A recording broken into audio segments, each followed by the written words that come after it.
अरे दोस्तों, आपने अभी तक स्पेक्ट्रम बुक जो मॉडर्न हिस्ट्री है, ठीक है, उसके बारे में आपने जो ये पढ़ा है और अभी तक जितने वीडियो डाले हैं, उम्मीद है कि आपने देखे होंगे। और अगर आपने सब्सक्राइब नहीं किया है तो सब्सक्राइब कर लें और बेल आइकन को दबाना बिल्कुल ना भूलें, ठीक है। तो अब शुरू करते हैं आंदोलन का अखिल भारतीय स्वरूप, ठीक है। आंदोलन का अखिल भारतीय स्वरूप। बंगाल से प्रारंभ हुआ स्वदेशी एवं बहिष्कार आंदोलन शीघ्र ही देश के अन्य भागों, ठीक है, शीघ्र ही देश के अन्य भागों में भी फैल गया। बाल गंगाधर तिलक, जिन्होंने आंदोलन के अखिल भारतीय प्रसार में महत्वपूर्ण भूमिका निभाई, इस आंदोलन को राष्ट्रव्यापी स्वतंत्रता आंदोलन का स्वरूप देने के पक्षधर थे। उन्होंने इसे एक चुनौती के रूप में स्वीकार किया तथा आंदोलन को जनाधार बढ़ाने में महत्वपूर्ण योगदान दिया। उनका मानना था कि आंदोलन भारतीयों के उद्गारों को व्यक्त करने का एक महत्वपूर्ण माध्यम है। इसकी सहायता से उपनिवेशी शासन को समाप्त करने का प्रयास किया जाना चाहिए, ठीक है। बंगाल विभाजन रद्द। क्रांतिकारी आतंकवाद के उभरने के बाद ठीक है, उभरने से के डर से 1911 में बंगाल विभाजन रद्द कर दिया गया, किंतु बंगाल विभाजन रद्द होने से मुसलमानों को काफ़ी आघात लगा। विभाजन रद्द किए जाने के साथ ही सरकार ने भारत की राजधानी कलकत्ता से बदलकर दिल्ली आने की घोषणा कर दी, जो मुस्लिम संस्कृति का एक प्रमुख केंद्र था। किंतु मुसलमान इस निर्णय से खुश नहीं हुए थे। बिहार एवं उड़ीसा को बंगाल से पृथक कर दिया गया तथा असम को एक पृथक प्रांत बना दिया गया। स्वदेशी आंदोलन की असफलता के कारण देखते हैं। 1908 तक स्वदेशी एवं बहिष्कार आंदोलन का बाह्य उन्माद, यद्यपि यह चरण भूमिगत क्रांतिकारी चरण से भिन्न था, ठंडा पड़ चुका था। इसके बाद कई कारण थे, जैसे कि पहला एक कारण देख लियो। ब्रिटिश सरकार ने आंदोलनकारियों के प्रति कठोर दमनात्मक रुख अपनाया। आंदोलन एक सक्रिय संगठन या पार्टी का रूप नहीं ले सका। यद्यपि आंदोलन के विभिन्न गांधीवादी सिद्धांतों जैसे कि असहयोग सत्याग्रह, जेल भरो अभियान, समाज सुधार एवं सृजनात्मक कार्य इत्यादि को अपनाया गया, किंतु आंदोलन इस सिद्धांत को एक अनुशासनात्मक दिशा नहीं दे सका।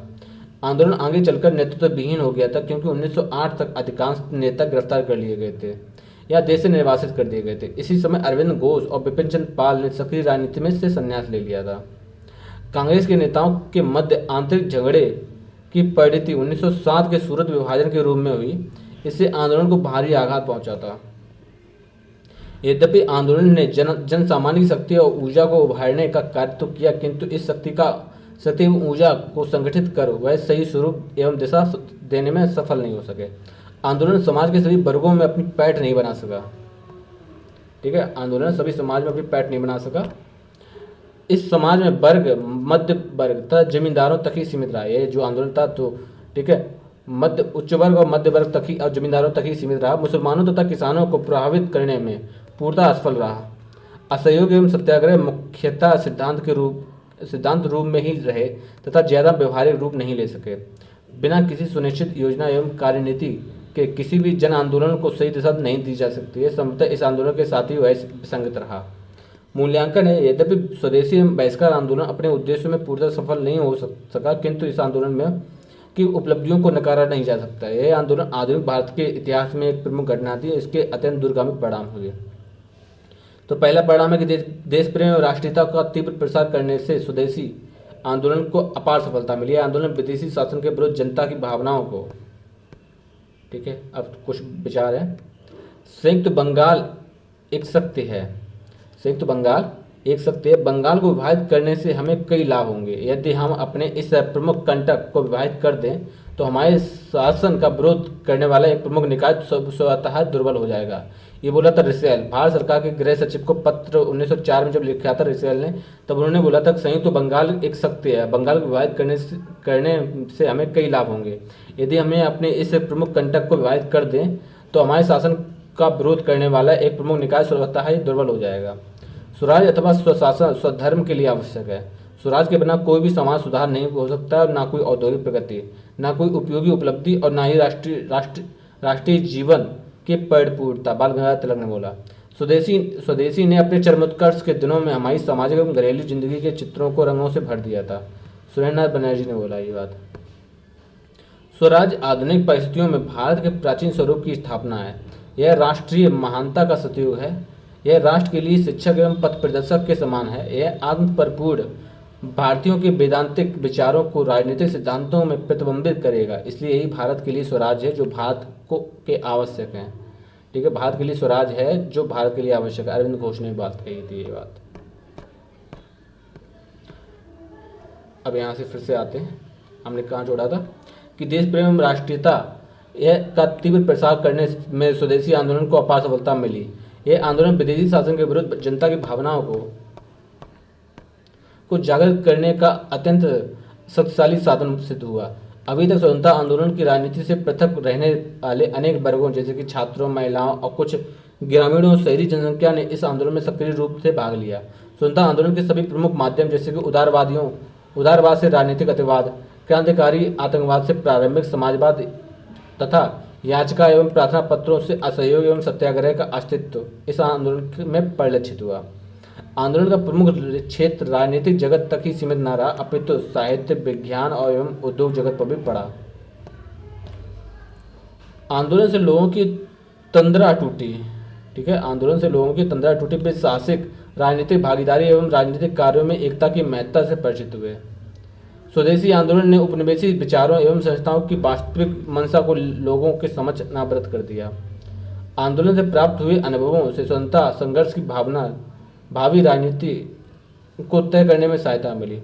इस प्रकार स्वदेशी एवं बहिष्कार आंदोलन ने उदारवादियों की याचिका एवं अनुनय विनय की नीति को अप्रासंगिक एवं व्यर्थ साबित कर दिया।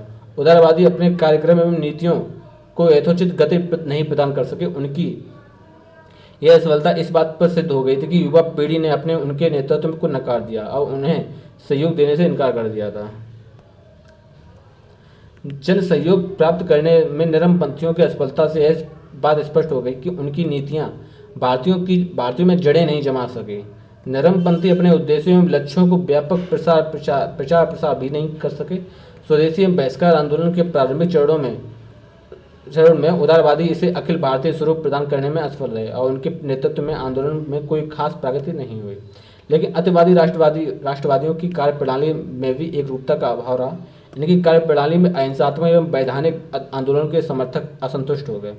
विभिन्न उग्रवादी नेताओं जैसे कि अरविंद घोष, बाल गंगाधर तिलक एवं लाला लाजपत राय के उद्देश्य भी भिन्न भिन्न थे। तिलक के लिए स्वराज का अर्थ था सीमित स्वशासन, जबकि अरविंद घोष विदेशी शासन से पूर्ण स्वतंत्रता को स्वराज मानते थे। किंतु राजनीतिक एवं सैद्धांतिक स्तर पर ज़्यादा से ज़्यादा लोगों की सहभागिता पर बल देने एवं आंदोलन का जनाधार बढ़ाने जैसे उद्देश्यों में उग्रवादी उदारवादियों की तुलना में ज़्यादा सफल रहे। अतिवादियों ने शिक्षा के प्रसार तथा सेवा एवं त्याग की भावना के आधार बनाकर भारतीयों में राष्ट्रीयता की भावना का संचार करने का सराहनीय कार्य किया। किंतु कहीं कहीं पर अतिवादी संकीर्णता की भावना के भी शिकार रहे। उनके परंपरागत एवं रूढ़िवाद विचार भी यदा कदा उनके कार्यों में बाधक बनते रहे। बाल गंगाधर तिलक द्वारा सम्मत आयु अधिनियम का विरोध। इस अधिनियम द्वारा 12 वर्ष से कम आयु की कन्याओं के विवाह पर प्रतिबंध लगा दिया गया। गणपति और शिवाजी उत्सव को राष्ट्रीय महोत्सव के रूप में मनाने का निर्णय लिया गया। गोवध पर प्रतिबंध का समर्थन जैसे कार्यों से उनकी छवि कट्टर हिंदू राष्ट्रवादी बन गई। इस प्रकार बिपिन चंद्र पाल एवं अरविंद घोष ने भी हिंदू राष्ट्रवादी हितों की प्रचार किया। इस प्रकार उग्रवादियों के कार्यों एवं नीतियों से उपनिवेशी शासन को आघात जरूर पहुंचा, लेकिन उनके कार्यों से धर्म एवं राजनीति के मध्य अस्वस्थ परंपरा की शुरुआत हुई, जिसके दुष्परिणाम कालांतर भारतीयों को झेलने पड़े। कांग्रेस का सूरत विभाजन देखते हैं। 1907 स्वतंत्रता आंदोलन के प्रथम चरण में जबकि क्रांतिकारी आतंकवाद धीरे धीरे गति पकड़ रहा था। ठीक है, दिसंबर 1907 में कांग्रेस का सूरत विभाजन हुआ। इसका प्रमुख कारण कांग्रेस में दो विपरीत विचारधाराओं का उदय था। 1905 में जब कांग्रेस का अधिवेशन गोपाल गोखले की अध्यक्षता में बनारस में संपन्न हुआ तो उदारवादियों एवं उग्रवादियों के मतभेद खुलकर सामने आ गए। इस अधिवेशन में बाल गंगाधर तिलक ने नरमपंथियों की ब्रिटिश सरकार के प्रति उदार एवं सहयोग की नीति की कटु आलोचना की। तिलक की मंशा थी कि स्वदेशी एवं बहिष्कार आंदोलन को पूरे बंगाल एवं देश के अन्य भागों में तेजी से विस्तार किया जाए तथा ऐसी अन्य संस्थाओं जैसे कि सरकारी सेवा, न्यायालय, व्यवस्थापिका सभा इत्यादि को सम्मिलित कर इसे राष्ट्रव्यापी आंदोलन का स्वरूप दिया। जबकि उदारवादी इस आंदोलन को केवल बंगाल तक सीमित रखना चाहते थे तथा अन्य संस्थाओं को इस आंदोलन में सम्मिलित करने के पक्ष में नहीं थे। उग्रवादी चाहते थे कि बनारस अधिवेशन में उनके प्रस्ताव को सर्वसम्मति से स्वीकार किया जाए, जबकि उदारवादियों का मत था कि बंगाल विभाजन का विरोध संवैधानिक तरीके से किया जाए तथा उन्होंने ब्रिटिश सरकार के साथ असहयोग करने की नीति का समर्थन नहीं किया। अंततः बीच का रास्ता निकालते हुए एक मध्यम मार्गी प्रस्ताव पारित किया गया, जिसमें कर्जन की प्रतिक्रियावादी नीतियों तथा बंगाल विभाजन की आलोचना की गई तथा स्वदेशी एवं बहिष्कार आंदोलन का समर्थन किया गया। इससे कुछ समय के लिए कांग्रेस का विभाजन टल गया।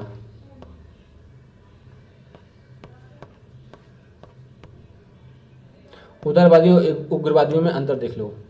ठीक है, उदारवादी और जिसको बोलते हैं नरमबंदी, उग्रवादी जिसको बोलते हैं अतिवादी। तो पहला है कि सामाजिक आधार जमींदारों एवं शहरों के बीच मध्यवर्गीय लोगों के बीच था। सामाजिक आधार जमींदार एवं शहरों के उच्च मध्यम मध्यवर्गीय लोगों के बीच। उग्रवादी सामाजिक आधार शहरों के शिक्षित एवं निम्न मध्यवर्गीय लोगों के बीच। सैद्धांतिक प्रेरणा स्रोत पाश्चात्य उदार विचार एवं यूरोपीय इतिहास।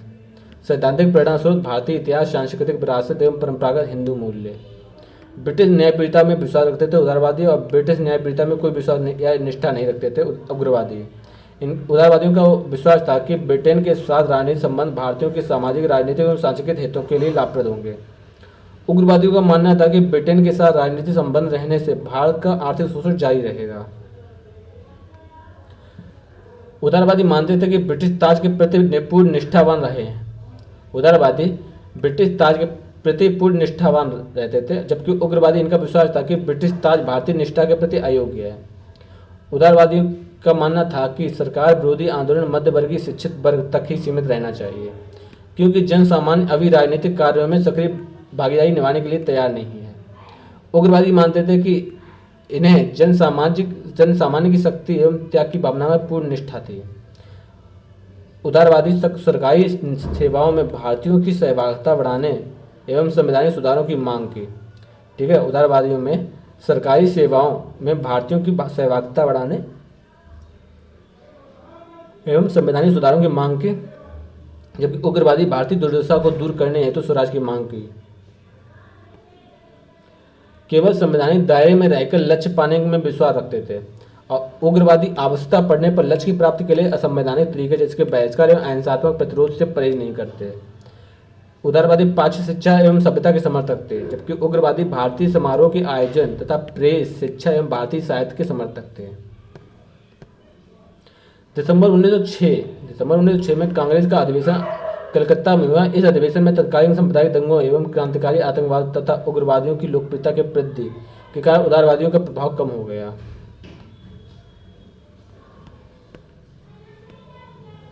इस अधिवेशन में उग्रवादी बाल गंगाधर तिलक एवं लाला लाजपत राय को अध्यक्ष बनाना चाहते थे उग्रवादी, जबकि नरमपंथी इस पद के लिए डॉक्टर राव बिहारी घोष का नाम प्रस्तावित किया।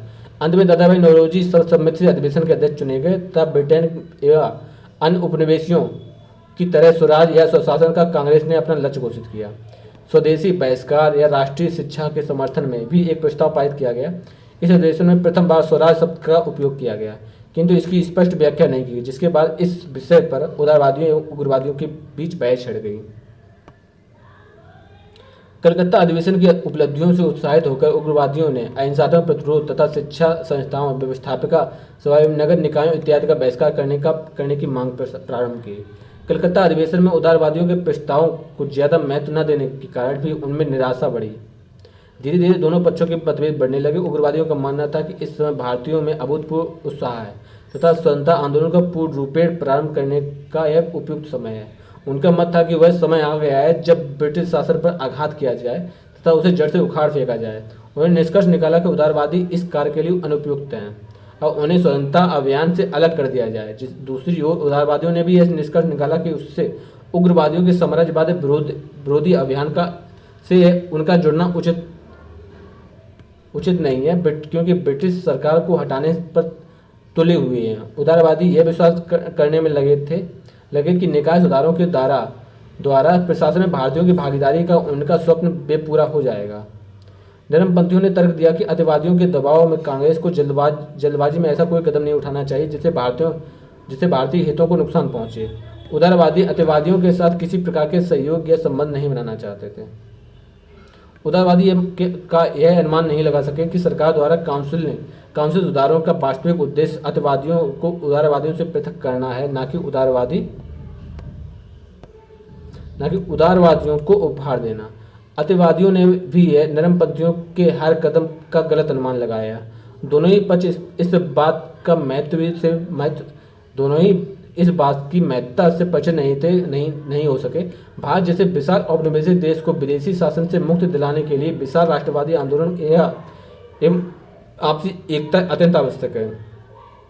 अतिवादी चाहते थे कि 1907 में कांग्रेस का अधिवेशन नागपुर यानी मध्य प्रांत में आयोजित किया जाए और बाल गंगाधर तिलक या लाला लाजपत राय को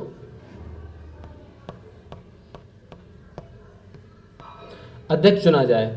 साथ ही यह स्वदेशी एवं बहिष्कार आंदोलन तथा राष्ट्रीय शिक्षा के पूर्ण समर्थन में एक प्रस्ताव पारित किया जाए। दूसरी ओर उदारवादी चाहते थे कि 1907 का अधिवेशन सूरत में आयोजित किया जाए तथा किसी हालत में तिलक को अध्यक्ष न बनने दिया जाए। उन्होंने मेजबान प्रांत के नेता को कांग्रेस का अध्यक्ष न चुने जाने की वकालत की, क्योंकि सूरत तिलक के गृह प्रांत बम्बई के अंतर्गत आता था। उन्होंने रास बिहारी घोष को कांग्रेस का अध्यक्ष बनाने तथा स्वदेशी बहिष्कार एवं राष्ट्रीय शिक्षा को प्रस्ताव को वापस लेने की जोरदार मांग की। इस समय दोनों ही पक्ष ने अड़ियल रुख अपना लिया और समझौते की किसी भी संभावना से इनकार कर दिया। इन परिस्थितियों में कांग्रेस में विभाजन सुनिश्चित हो गया, क्योंकि इस समय कांग्रेस में उदारवादियों का वर्चस्व था। फलतः उन्होंने ब्रिटिश शासन की सीमा में रहते हुए स्वराज या स्वशासन की मांग की तथा संवैधानिक तरीके से ही आंदोलन जारी रखने का निर्णय लिया। इसके पश्चात सरकार ने अतिवादियों को सुनियोजित हमले प्रारंभ कर दिए। 1907 से 1911 के मध्य सरकार विरोधी आंदोलन को कुचलने के लिए 5 नए कानून बनाए गए। इन कानूनों में राजद्रोही सभा अधिनियम 1907, भारतीय समाचार पत्र अधिनियम 1908, फौजदारी कानून संशोधन अधिनियम 1908, भारतीय प्रेस अधिनियम 1910 प्रमुख थे। मुख्यतः अतिवादी नेता बाल गंगाधर तिलक को गिरफ्तार कर मंडल जेल यानी बर्मा भेज दिया गया। इसी समय बिपिन चंद्र पाल तथा अरविंद घोष ने सक्रिय राजनीति से संन्यास ले लिया तथा लाला लाजपत राय विदेश चले गए। अतिवादी आंदोलन को आगे जारी रखने में असफल रहे। उदारवादियों की लोकप्रियता भी कम हो गई। वे युवाओं को उसका सहयोग या समर्थन प्राप्त करने में नाकाम रहे। 1908 के पश्चात कुछ समय के लिए राष्ट्रीय आंदोलन का अनुमान ठंडा पड़ गया। इससे दोबारा तेजी तब आई जब 1914 में तिलक जेल से बाहर आए। सरकार की रणनीति। कांग्रेस के प्रारंभिक वर्षों में उसके प्रति सरकार का रुख सहयोगात्मक रहा। इस समय कांग्रेस में उदारवादियों का वर्चस्व था। उदारवादियों ने प्रारंभ से ही उग्र राष्ट्रवाद से स्वयं को दूर रखना प्रारंभ कर दिया, जिसका आभास 19वीं शताब्दी के अंतिम दशक में मिलना प्रारंभ हो गया था। इस समय भी कांग्रेस के प्रति सरकार का उदार रुख जैसा था वैसा ही बना रहा, क्योंकि अंग्रेजों के दृष्टिकोण से कांग्रेस साम्राज्यवाद विरोधी तत्वों के विरुद्ध थी तथा राष्ट्रवादी एवं उदार शिक्षित वर्ग का प्रतिनिधित्व करते थे। किंतु बाद के वर्षों में स्वदेशी एवं बहिष्कार आंदोलन को उभरने से कांग्रेस के प्रति सरकार का मोह भंग हो गया। उसने राष्ट्रवादियों के प्रति अपने दृष्टिकोण में परिवर्तन कर लिया। सरकार की इस नीति को 3 प्रमुख शब्दों में अवरोध, सांत्वना एवं दमन के रूप में समझा जा सकता है।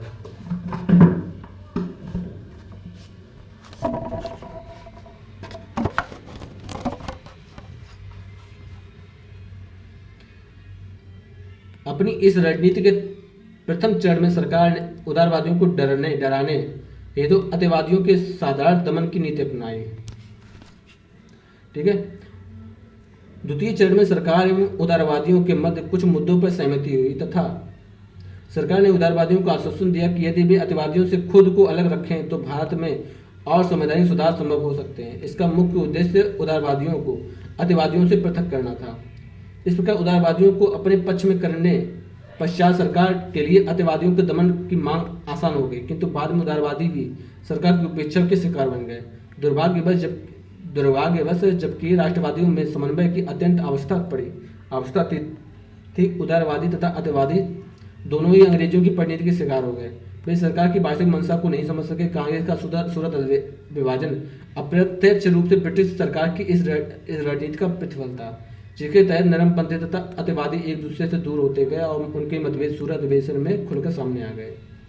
क्रांतिकारी आतंकवाद के उदय के मुख्यतः वही कारण थे जिनसे राष्ट्रीय आंदोलन के उग्रवाद का जन्म हुआ था। ठीक है। अंतर केवल इतना था कि आतंकवाद अतिशीघ्र परिणाम चाहते थे।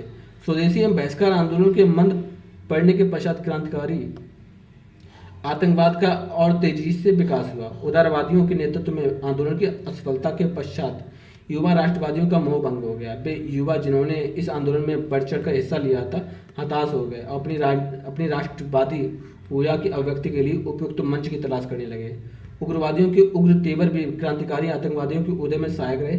इनके कार्यकलाप से ऐसे युवा राष्ट्रवादियों को प्रोत्साहन मिला। अतिवादियों ने हालांकि अपने अभियान में बड़ी संख्या में युवाओं को सम्मिलित किया तथा उन्हें त्याग करने की प्रेरणा दी, किंतु वे एक प्रभावी संगठन बनाने या तरुणों की क्रांतिवादी भावनाओं को स्वतंत्रता अभियान हेतु उपयोग करने में असफल रहे। अंततः युवाओं ने स्वतंत्रता प्राप्ति की सभी तत्कालिक साधनों को अनुपयुक्त पाया और निष्कर्ष निकाला कि यदि उपनिवेशी शासन को समाप्त करना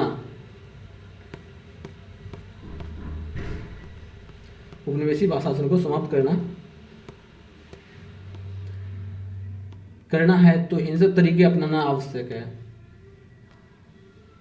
उन्होंने यूरोपीय प्रशासकों की हत्या करके उनके मनोबल कम कर दिए। प्रशासन को ठप करने स्वतंत्रता के भारतीय तथा अंग्रेजी विरोधियों को समूल नष्ट करने का प्रयत्न किया। अपने उद्देश्यों की पूर्ति के लिए हत्या, डकैती, लूट इत्यादि सभी हिंसक गतिविधियों को उन्होंने वैध माना।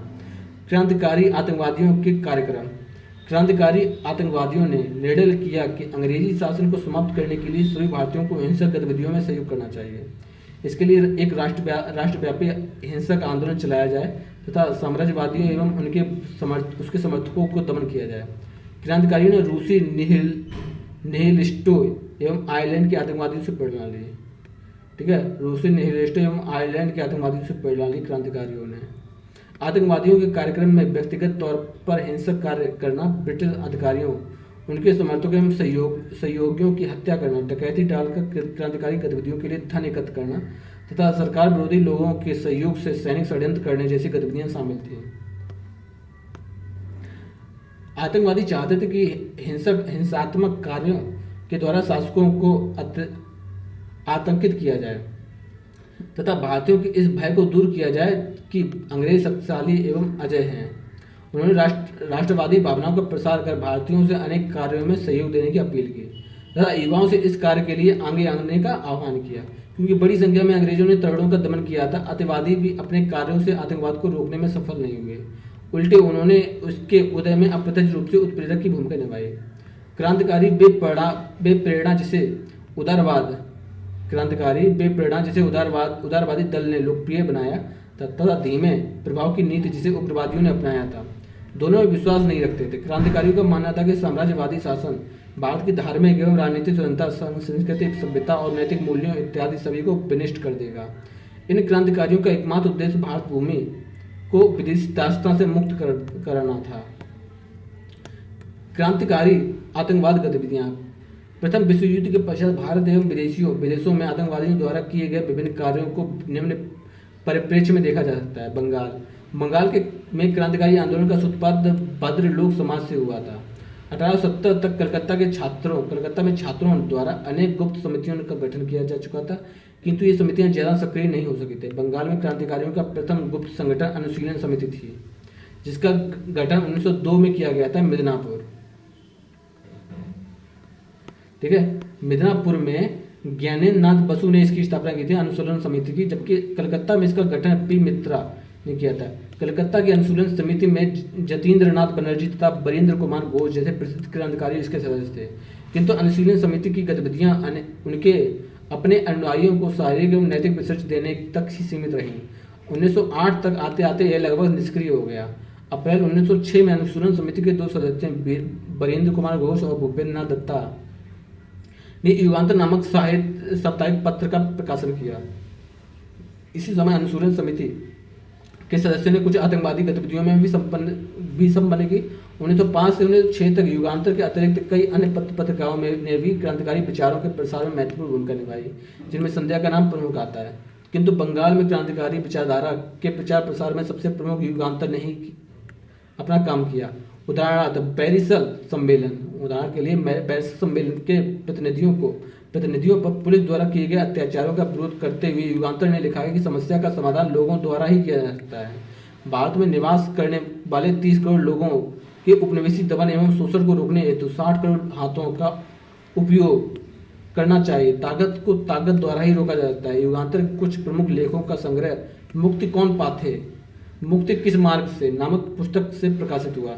इस पुस्तक में भारतीय सैनिकों से भारतीय क्रांतिकारियों को हथियार देने का आग्रह किया। रास बिहारी बोस एवं सचिन सान्याल ने दूर दराज के क्षेत्रों जैसे पंजाब, दिल्ली, संयुक्त प्रांत के में क्रांतिकारी आतंकवादियों के विकास हेतु अनेक गुप्त समितियों का गठन किया। जबकि हेमचंद कानूनगो ने राजनीति एवं सैन्य प्रशिक्षण प्राप्त करने हेतु विदेशों की यात्रा की। 1907 में युगांतर समूह के सदस्यों ने बंगाल के अलोकप्रिय लेफ्टिनेंट गवर्नर फूलर की हत्या का असफल प्रयास किया।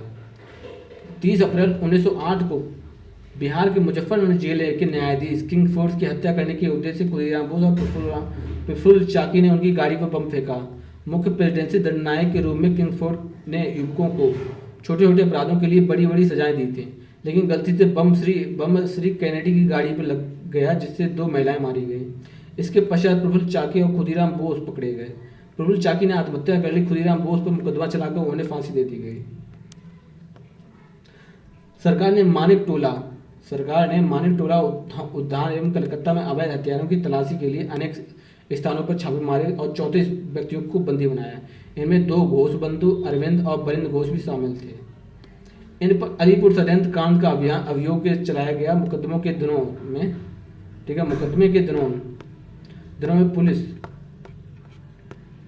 पुलिस डिप्टी सुपरिटेंडेंट, सरकारी प्रोसिक्यूटर, सरकारी गवाह नरेंद्र गोसाई की हत्या कर दी गई। नरेंद्र गोसाई की हत्या जेल में ही कर दी गई। 1908 में पुलिस डिप्टी सुपरिटेंडेंट की कोलकाता हाईकोर्ट में गोली मार दी गई। 1909 में कलकत्ता में सरकारी प्रोड्यूसर की हत्या कर दी गई। पुलिन दास के नेतृत्व में ढाका अनुशीलन समिति के सदस्यों ने 12 में डकैती डाली। तत्कालीन अनेक समाचार पत्रों एवं पत्रिकाओं में क्रांतिकारियों की इन गतिविधियों की मुक्त कंठ से प्रशंसा की गई। बंगाल में संध्या एवं युगांतर तथा महाराष्ट्र में काल में क्रांतिकारियों के कार्यों को सही बताते हुए उनके समर्थन में अनेक लेख लिखे गए। अंत में कहा जा सकता है कि क्रांतिकारी आतंकवाद स्वदेशी आंदोलनों की असफलता के पश्चात उदय हुआ तथा इसने तत्कालीन युवा पीढ़ी में राष्ट्रवाद की एक नई भावना का संचार किया, किंतु धर्म पर अत्यधिक बल देने के कारण मुसलमानों का समर्थन इसे नहीं मिल सका। मुस्लिम युवाओं ने इसमें भाग नहीं लिया। आतंकवाद का सामाजिक आधार भी ज्यादा व्यापक नहीं था। बंगाल में उच्च वर्ग ने ही इसे सबसे ज्यादा समर्थन एवं सहयोग प्रदान किया था। सबसे सामाजिक आधार एवं व्यापक जन सहयोग के अभाव में सरकारी दमन को बर्दाश्त नहीं कर सका। धीरे धीरे इसका असर समाप्त हो गया। महाराष्ट्र में देखते हैं 1918 में विद्रोही समितियों की रिपोर्ट के अनुसार भारत में क्रांतिकारी आतंकवाद का प्रारंभ सर्वप्रथम महाराष्ट्र में हुआ था। यहाँ क्रांतिकारी गतिविधियों का शुभारंभ वासुदेव बलवंत फड़ाके के रमोसी कृषक दल 1879 में किया गया। इस दल ने सशस्त्र विद्रोह के जरिए देश से अंग्रेजों को खदेड़ने की योजना बनाई। अपने उद्देश्यों की पूर्ति के लिए उन्होंने संचार लाइनों को नष्ट कर संचार सेवा को ठप्प करने का प्रयास किया। इन्होंने आतंकवाद की गतिविधियों हेतु धन एकत्र करने के लिए अनेक स्थानों पर डकैतियां डाली, किंतु 1890 में इसके पूर्ण विकास से पहले ही सरकार ने बर्बरतापूर्वक इसका दमन कर दिया। बाल गंगाधर तिलक ने महाराष्ट्र के लोगों से स्वराज के प्रति प्यार और अंग्रेज विरोधी भावनाओं को जगाने के लिए परिणति त्योहार शिवाजी त्योहार मनाया। अपने समाचार पत्रों मराठा और केसरी में अनेक लेख लिखे। तिलक के 2 शिष्यों दामोदर चापेकर और बालकृष्ण चापेकर ने 1897 में पूना में प्लेग समिति के प्रधान श्री रैड एवं लेफ्टिनेंट एयरहर्स्ट की हत्या कर दी। इस बाद में चापेकर बंदूक पकड़े गए और उन्हें फांसी दे दी गई। नायक दामोदर सावरकर और उनके भाई गणेश दामोदर सावरकर 1899 में एक गुप्त सभा मित्र मेला का गठन किया गया मैजनी की तर्ड इटली की तर्ज पर, जिससे 1904 में अभिनव भारत की स्थापना की गई। शीघ्र ही बम्बई, पूना और नासिक में बम बनाने वाले केंद्रों के रूप में उभरे। 1909 में नासिक के जिला मजिस्ट्रेट जैक्सन की अभिनव भारत के एक सदस्य अनंत कान्हरे की हत्या कर दी गई। क्योंकि अभिनव भारत के एक सदस्य अनंत कान्हरे ने हत्या कर दी जिला मजिस्ट्रेट जैक्सन की 1909 में। पंजाब में देखते हैं, पंजाब में क्रांतिकारी आतंकवाद के उदय में अनेक तत्वों में सबली भूमिका निभाई। इसमें लगातार 2 अकालों के बावजूद भू राजस्व एवं सिंचाई करों में अत्यधिक वृद्धि, जमींदारों द्वारा आरोपित बेगार प्रथा एवं बंगाल की घटनाएं प्रमुख थी। इसके साथ ही लाला लाजपत राय एवं भगत सिंह के चाचा अजीत सिंह ने भी पंजाब के क्रांतिकारी आतंकवादियों के उदय में महत्वपूर्ण योगदान दिया। लाला लाजपत राय ने अपने समाचार पत्रों में पंजाबी के माध्यम से पंजाब के लोगों को किसी भी समय किसी भी स्थिति में स्वयं के प्रयासों द्वारा उत्पीड़न का विरोध करने हेतु प्रोत्साहन किया। जबकि अजीत सिंह ने लाहौर में अंजुमन ए मोहसिन ए वतन नामक क्रांतिकारी समिति का गठन किया। भारत माता नामक पत्र का प्रकाशन किया। अजीत सिंह ने भारत माता में अनेक क्रांतिकारी लेख लिखे, लोगों से दमन एवं उत्पीड़न के विरोध करने हेतु आगे आने का आह्वान किया। प्रारंभ में अजीत सिंह एवं उनके समर्थकों ने चुनाव एवं बारी दुआब नहरी क्षेत्रों में किसानों पर लगाए गए भारी भूमि राजस्व को वापस लेने हेतु अभियान चलाया, किंतु बाद में उनका रुझान आतंकवाद गतिविधियों की ओर हो गया। लाला लाजपत राय एवं अजीत सिंह के अतिरिक्त आगा हैदर, सैयद हैदर रजा, भाई परमानंद एवं प्रसिद्ध उर्दू कवि लालचंद फलक ने पंजाब के क्रांतिकारी आतंकवादियों के उदय में प्रसार में महत्वपूर्ण भूमिका निभाई। पंजाब में क्रांतिकारी आतंकवाद के प्रारंभ होते ही सरकार ने इसके दमन के प्रयास शुरू कर दिए। मई 1907 में एक कानून बनाकर राजनीतिक सभाओं एवं समितियों पर प्रतिबंध लगा दिया गया। लाला लाजपत राय को बंदी बनाकर जेल में डाल दिया गया। अजीत सिंह देश से निर्वासित कर दिए गए। अजीत सिंह के निर्वासन के पश्चात फ्रांस चले गए, लेकिन इसके पश्चात भी उन्होंने अपने सहयोगी जैसे कि सूफी अम्बा प्रसाद, भाई परमानंद, लाला हृदय इत्यादि के सहयोग से क्रांतिकारी आतंकवाद को जारी रखा। दिल्ली में क्रांतिकारी गतिविधियों की स्पष्ट अभिव्यक्ति तब हुई जब क्रांतिकारियों ने 23 दिसंबर 1912 को वायसराय लॉर्ड हार्डिंग के काफिले पर बम फेंका। इस बम हमले में हार्डिंग के कई सेवक मारे गए तथा वे बुरी तरह से घायल हो गए। इस घटना में रासबिहारी बोस और चंद्र सान्याल की भूमिका प्रमुख थी। घटना के पश्चात पुलिस ने 13 व्यक्तियों को गिरफ्तार किया, जिनमें मास्टरमाइंड अमीर चंद, अवध बिहारी, दीनानाथ, सुल्तान चंद, हनुमंत साय, बसंत कुमार, बाल मुकुंद, बलराज इत्यादि शामिल थे। इन सभी पर दिल्ली षड्यंत्र केस के नाम से मुकदमा चलाया गया। इनमें से कुछ को फांसी दे दी गई, शेष को देश से निर्वासित कर दिया। क्रांतिकारी आतंकवादियों की दिशा विदेशों में गतिविधियां। आतंकवादियों ने भारत के अलावा विदेशों में भी कई स्थानों पर क्रांतिकारी आतंकवाद को जारी रखा। इनमें से कुछ देश निम्नलिखित हैं। इंग्लैंड, लंदन में क्रांतिकारी आतंकवाद का नेतृत्व मुख्यतः श्यामजी किरण वर्मा, विनायक दामोदर सावरकर, मदन लाल ढींगरा, लाला हृदय लाल ने किया। श्यामजी किरण वर्मा ने 1905 में ही भारत स्वशासन समिति की स्थापना की, जिसे इंडिया हाउस के नाम से जाना जाता है। इस संस्था का उद्देश्य अंग्रेज सरकार को अतिरिक्त आतंकित कर स्वराज प्राप्त करना था। यहाँ से एक समाचार पत्र सोशियोलॉजिकल का प्रकाशन प्रारंभ किया गया। लंदन से सरकारी दमन के कारण श्यामजी पेरिस तथा अंततः जेनेवा चले गए। श्यामजी किरण वर्मा के पश्चात इंडिया हाउस का कार्यभार विनायक दामोदर सावरकर ने संभाला। यहीं सावरकर ने 1857 का स्वतंत्रता संग्राम नामक प्रसिद्ध पुस्तक लिखी थी। उन्होंने मैजनी की आत्मकथा का मराठी में अनुवाद किया। ठीक है, उन्होंने मैजनी की आत्मकथा का मराठी में अनुवाद किया। 1909 में मदन लाल ढींगरा ने कर्नल विलियम कर्जन बाइली की हत्या कर दी। ढींगरा को भी गिरफ्तार कर फांसी पर चढ़ा दिया गया। 13 मार्च 1910 में को नासिक षड्यंत्र केस में सावरकर को भी गिरफ्तार कर लिया गया। उन्हें काले पानी सजा दे दी गई। फ्रांस, यहाँ श्री S.R. राणा एवं श्रीमती भिकाजी रुस्तम कामा ने पेरिस आतंकवाद गतिविधियों को जारी रखा। 1906 में श्यामजी किरण वर्मा भी लंदन यहाँ पहुंचे, जिससे उनकी गतिविधियां और तेज हो गई। इन्होंने यहाँ वंदे भारत नामक समाचार पत्र निकालने का प्रयास किया। यहाँ S.R. राणा ने भारतीय छात्रों हेतु छात्रवृत्ति प्रारंभ की, लेकिन प्रथम विश्व युद्ध के समय फ्रांस एवं इंग्लैंड में मित्रता हो जाने के कारण क्रांतिकारियों की गतिविधियां धीमी पड़ गई। अमेरिका और कनाडा, संयुक्त राज्य अमेरिका और कनाडा की क्रांतिकारी आंदोलन का नेतृत्व लाला हृदय लाल ने किया। 1 नवंबर 1913 को लाला हृदय लाल ने सैन फ्रांसिस्को में गदर पार्टी की स्थापना की। ठीक है, तो सैन फ्रांसिस्को में गदर पार्टी की स्थापना किसने की? लाला हृदय लाल ने 1 नवंबर 1913 को। विश्व के अनेक भागों में इसके शाखाएं खोली गई। गदर दल ने 1857 के विद्रोह की स्मृति में गदर नामक साप्ताहिक पत्रिका का प्रकाशन किया। जर्मनी में देखते हैं, प्रथम विश्व युद्ध प्रारंभ होने पर इंग्लैंड और जर्मनी के लोग तनावपूर्ण हो गए। फलतः क्रांतिकारियों ने जर्मनी को अपनी गतिविधियों का केंद्र बना लिया। लाला हृदय लाल तथा उनके साथी अमेरिका से जर्मनी आ गए। वीरेंद्रनाथ चट्टोपाध्याय ने बर्लिन को अपनी गतिविधियों का केंद्र बनाया।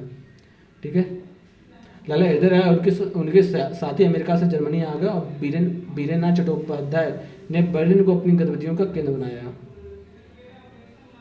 अब कुछ विचार भी हैं, वो भी देख लो। क्रांतिकारियों का उद्देश्य आतंकवाद नहीं अपितु क्रांति है। क्रांति का उद्देश्य भारत में राष्ट्रीय सरकार की स्थापना है। सुभाष चंद्र बोस ने कहा था। आप लोगों ने देखा नहीं है कि आतंकवादियों ने अपने इतिहास अपने खून से लिखा है। महात्मा गांधी ने बोला है। आप लोगों ने देखा नहीं कि आतंकवादियों ने अपना इतिहास अपने खून से लिखा है। मदन लाल ढींगरा ने बोला है कि एक समृद्ध एवं संभ्रांत की भांति नहीं अपितु एक निर्धन की भांति में कुछ दे तो नहीं सका, किंतु मेरे रक्त माँ की मुक्तदायिनी वेदिका पर अवश्य चढ़ाया जा सकता है। हो सकता है मैं पुनः जन्म लूँ और भारत माँ की मुक्ति दिलाने के लिए पवित्र उद्देश्य के लिए पुनः शहीद हो जाऊँ। जब तक मेरा लक्ष्य पूरा नहीं होगा तब तक भारत माँ परितंत्रता की बेड़ियों को तोड़कर स्वतंत्रता को मुकुट सिरोधार्य नहीं करेगी। मैं ऐसा ही करता रहूँगा। बाल गंगाधर तिलक ने केसरी में लिखा है 15 जून 1897 को कि ईश्वर ने विदेशियों को हिंदुस्तान का राज्य कोई तांबे की प्लेट में रखकर नहीं दिया। ईश्वर ने विदेशियों को हिंदुस्तान का राज्य कोई तांबे की प्लेट में रखकर नहीं दिया है। कुएं के मेढक की तरह कुएं में रहकर टर्राने से कोई लाभ नहीं होगा। संकीर्ण एवं दास्तां को बोझ झटक कर बाहर निकलो। श्रीमद् भागवत गीता से कर्म से शिक्षा ग्रहण करो और महान व्यक्तियों की तरह कार्य करने की सोचो।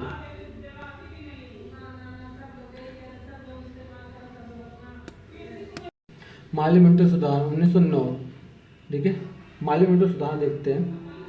भारत परिषद अधिनियम 1909 को माल्य मिंटो सुधार के नाम से जाना जाता है क्योंकि इस समय माल्य भारत सचिव और लॉर्ड मिंटो वायसराय थे। इन्हीं दोनों के नाम पर इसे माल्य मिंटो सुधार की संज्ञा दी गई है। सरकार द्वारा इन सुधारों को प्रस्तुत करने के पीछे मुख्य 2 घटनाएं थीं।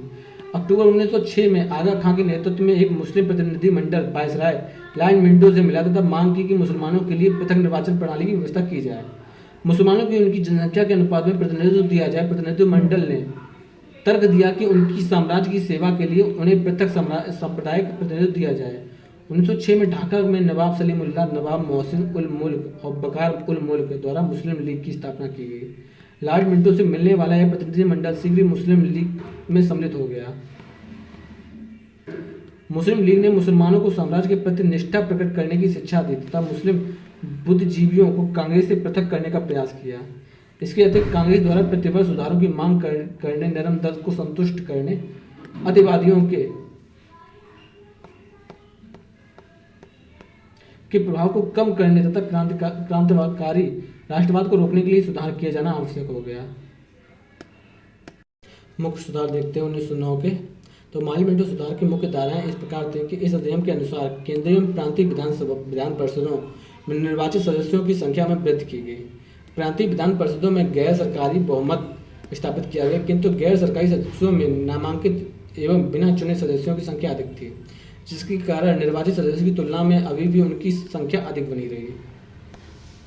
केंद्रीय व्यवस्थापिका सभा में 60 सदस्य और 9 पदेन सदस्य होते थे। 69 सदस्य यानी कि 69 सदस्यों में से 37 सरकारी अधिकारी और 32 गैर सरकारी अधिकारी थे। 32 गैर सरकारी सदस्यों में से 5 नामजद थे, यानी कि 5 को नॉमिनेट किया जाता था, इंग्लिश में बोल सकते हो, और 27 चुने जाते थे। निर्वाचित 27 सदस्यों में से 6 हिंदू जमींदारों द्वारा, 5 मुसलमानों द्वारा, 1 मुस्लिम जमींदारों द्वारा, 1 बम्बई के चैम्बर ऑफ कॉमर्स और 1 बंगाल के चीफ के चैम्बर्स ऑफ कॉमर्स और 13 अन्य प्रांतीय विधान परिषदों द्वारा चुने जाते थे। ठीक है, 27 में सदस्यों में से निर्वाचित सदस्य अप्रत्यक्ष रूप से चुने जाते थे। स्थानीय निकायों में निर्वाचन परिषद का गठन होता था। ये प्रांतीय विधान परिषदों के सदस्यों के निर्वाचित सदस्यों का निर्वाचन करती थी। प्रांतीय विधान परिषदों के सदस्य केंद्रीय व्यवस्थापिका के सदस्यों का निर्वाचन करते थे। इस अधिनियम द्वारा मुसलमानों के लिए पृथक सामुदायिक प्रतिनिधित्व प्रणाली लागू की गई। साथ ही मुसलमानों को प्रतिनिधित्व के मामले में विशेष रियायतें दी गई। उन्होंने केंद्रीय एवं प्रांतीय विधान परिषदों में जनसंख्या के अनुपात में अधिक प्रतिनिधित्व भेजने का अधिकार दिया गया। मुस्लिम मतदाताओं के लिए आय की योग्यता को भी हिंदुओं की तुलना में कम रखा गया। व्यवस्थापिका सभाओं के अधिकारों में वृद्धि की गई। सदस्यों की आर्थिक प्रस्तावों पर बहस करने, उनके विषय में संशोधन प्रस्तावित रखने, उनके कुछ विषयों पर मतदान करने, प्रश्न पूछने, साधारण प्रश्नों पर मतदान करने, साधारण प्रश्नों पर बहस करने और सार्वजनिक हितों के प्रस्ताव को प्रस्तुत करने का अधिकार दिया गया। व्यवस्थापिकाओं को इतने अधिकार देने के पश्चात भी गवर्नर जनरल तथा गवर्नरों की व्यवस्थापिकाओं में प्रस्ताव को ठुकराने का अधिकार था। गवर्नर जनरल की कार्यकारिणियों में एक भारतीय सदस्य को नियुक्त करने की व्यवस्था की गई थी। पहले भारतीय सदस्य के रूप में सत्येंद्र सिन्हा को नियुक्त किया गया। ठीक है, अब सुधार की समीक्षा देखते हैं 1909। तो 1909 के सुधारों में से भारतीय राजनीतिक प्रश्न का कोई हल तो हो सकता था, ना ही इससे निकला, ना कोई हल हो सकता था, ना ही इससे कोई निकला। अप्रत्यक्ष चुनाव, सीमित मताधिकार तथा विधान परिषद की सीमित शक्तियों के ने प्रतिनिधि सरकार को मिश्र सा बना दिया। लॉर्ड मिंटो ने स्पष्ट तौर पर कहा कि भारत स्वशासन के योग्य नहीं है। कांग्रेस द्वारा प्रतिवर्ष स्वशासन की मांग करने के पश्चात मार्ले ने स्पष्ट तौर पर उसे ठुकरा दिया। उसने भारत में संसदीय शासन व्यवस्था या उत्तरदायी सरकार की स्थापना की स्पष्ट विरोध किया। उसने कहा कि यदि यह कहा जाए कि सुधारों में इस अध्याय से भारत में सीधे अथवा अवश्य भावी संसदीय व्यवस्था स्थापित करने अथवा होने में सहायता मिलेगी, तो मेरा ऐसे कोई संबंध नहीं होगा। वास्तव में 1909 में सुधारों का मुख्य उद्देश्य उदारवादियों को दिग्भ्रमित कर राष्ट्रवादी दल में फूट डालना था। सामुदायिक निर्वाचन प्रणाली को अपनाकर राष्ट्रीय एकता को विनिष्ट करना था। सरकार इन सुधारों द्वारा नरमपंथियों एवं मुसलमानों को लालच देकर राष्ट्रवाद के उफान को रोकना चाहते थे। सरकार एवं मुस्लिम नेताओं ने जब भी द्विपक्षीय वार्ता की, उसके मुख्य विषय पृथक निर्वाचन प्रणाली ही रहे, किंतु वास्तव में इस व्यवस्था में मुसलमानों का छोटा सा वर्ग ही लाभान्वित हो सका। इस अधिनियम के अंतर्गत जो चुनाव पद्धति अपनाई गई वह इतनी अस्पष्ट थी कि जन प्रतिनिधित्व प्रणाली एक प्रकार की बहुत सी छन्नियों में से छानने की क्रिया बन गई। कुछ लोग स्थानीय निकायों का चुनाव करते थे, वे सदस्य चुनाव मंडल का चुनाव करते थे, और ये चुनाव मंडल प्रांतीय परिषदों के सदस्यों को चुनाव करते थे, और यही प्रांतीय परिषदों के सदस्य केंद्रीय परिषद के सदस्यों का चुनाव करते थे।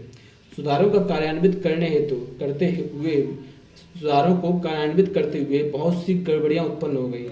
संसदीय प्रणाली तो दे दी गई, परंतु उत्तरदायित्व तो नहीं दिया गया, जिससे सरकार की विवेकहीन उत्तरदायी प्रक्रिया की आलोचना की जाने लगी।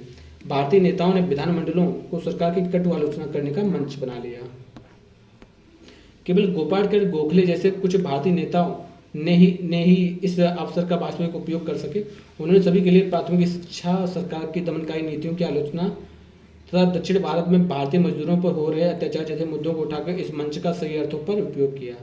यद्यपि इस अधिनियम द्वारा चुनाव प्रणाली के सिद्धांत को भारत में प्रथम बार मान्यता मिली, गवर्नर जनरल के कार्यकारी परिषद में पहली बार भारतीयों को प्रतिनिधित्व मिला। केंद्रीय एवं प्रांतीय विधान परिषदों के सदस्यों को कुछ सीमित अधिकार प्रदान किए गए, किंतु अधिनियम की औसत उपलब्धियां नगर नहीं रहीं। 1909 के सुधारों में से जनता में को केवल नाम मात्र सुधार ही प्राप्त हुए, वास्तविक रूप से कुछ नहीं। इसे प्रभाव तो मिला पर शक्ति नहीं। शासन का उत्तरदायित्व अन्य वर्गों को और शक्ति अन्य वर्गों को सौंप दी गई। ऐसी स्थिति पैदा हो गई कि विधानमंडलों कार्यकारिणी के बीच कड़वाहट बढ़ गई। भारतीय और सरकार के संबंध और बदतर हो गए। 1909 के सुधारों से जनता ने कुछ और ही चाहा था और मिला कुछ और ही। भारतीयों ने उस स्वशासन की मांग की और उन्हें हितवादी निरंकुशता को सौंप दी गई। इन सुधारों के संबंध में महात्मा गांधी ने कहा कि मार्ले मिंटो सुधार ने हमारा सर्वनाश कर दिया। प्रमुख विचार देखते हैं। अब जितना पढ़ा है उसको नोट कर लेते हैं, क्या क्या चीज़ें इंपॉर्टेंट जो हमें लिखनी है, जो हमें नोट करनी है। यूट्यूब क्लास सिर्फ 1 या 1.5 घंटे से ज़्यादा नहीं चलेगी।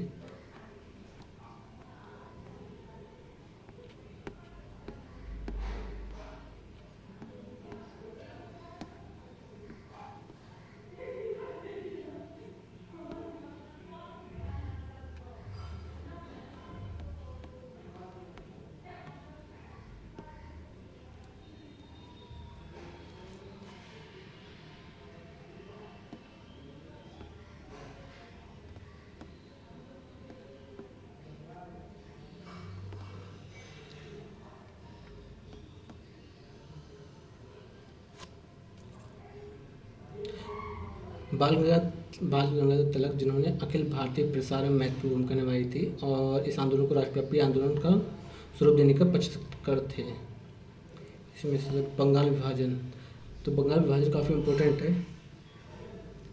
बंगाल विभाजन कब हटा दिया गया था? 1911 में। तो बंगाल को बढ़ने से 1911 में बंगाल विभाजन रद्द कर दिया गया, किंतु बंगाल विभाजन रद्द होने से मुसलमानों में काफ़ी आघात पहुंचा।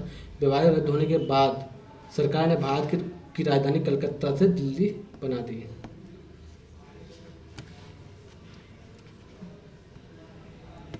बंगाल विभाजन।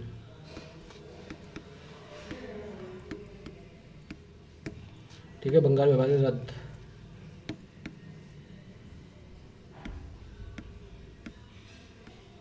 बंगाल विभाजन रद्द कब हुआ?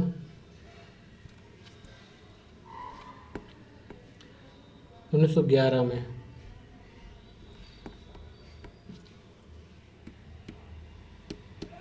बंगाल विभाजन 1911 में, 1905 में हुआ था, 1911 में रद्द कर दिया गया। और राजधानी, राजधानी परिवर्तन, परिवर्तन कलकत्ता से दिल्ली ट्रांसफ़र। ठीक है, कलकत्ता से दिल्ली बन गई राजधानी भारत की। उसके बाद क्या हुआ? मुस्लिम संस्कृति का एक प्रमुख केंद्र था, मुसलमानों ने निर्णय बिहार और उड़ीसा को बंगाल से पृथक कर दिया।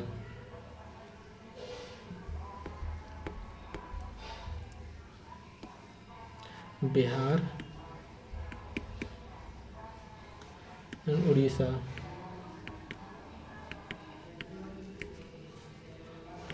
को बंगाल से अलग,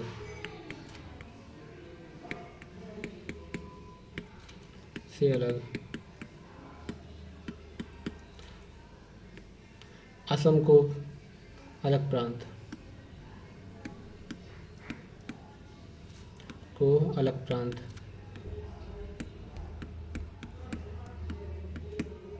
ठीक है, इतनी चीज़ें हो गई। असम को अलग प्रांत बना दिया। स्वदेशी आंदोलन की सफलता के कारण 1908 तक स्वदेशी एवं बहनवाद, यद्यपि यह चरण भूमिगत क्रांतिकारी चरण था, ठंडा पड़ गया।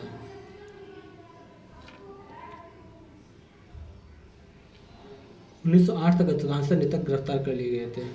अरविंद घोष और विपिन चंद्रपाल ने 1908 में संन्यास ले लिया। 1908 अरविंद घोष, विपिन चंद्रपाल निष्क्रिय। अरविंद घोष एंड विपिन चंद्रपाल,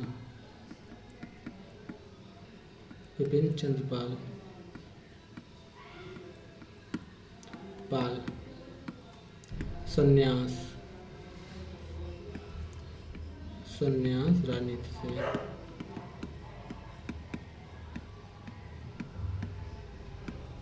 उसके बाद क्या हुआ? कांग्रेस के नेताओं के मध्य आंतरिक झगड़े की परिणति 1907 के सूरत विभाजन हुआ।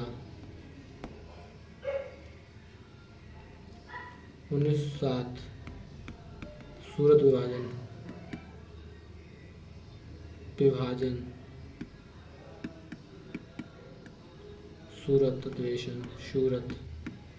सूरत अधिवेशन विभाजन हुआ। नरम और गरम का, नरम दल, गरम दल।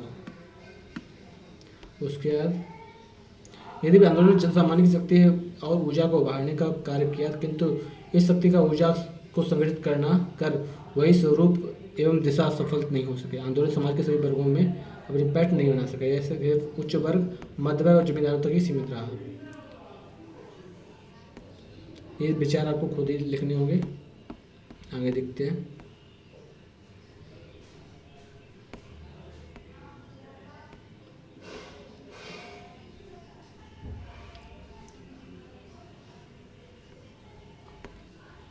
संचार करने का सराहनीय कार्य, किंतु कहीं कहीं अतिवादी संकीर्णता की भावना के शिकार हो गए। बाल गंगाधर द्वारा सर्वसम्मत आयु अधिनियम का विरोध किया गया। इस अधिनियम द्वारा 12 वर्ष से कम आयु की कन्याओं के विवाह पर लगा दी रोक।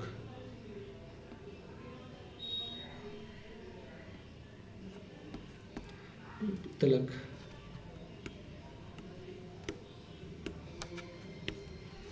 सम्मत आयु अधिनियम।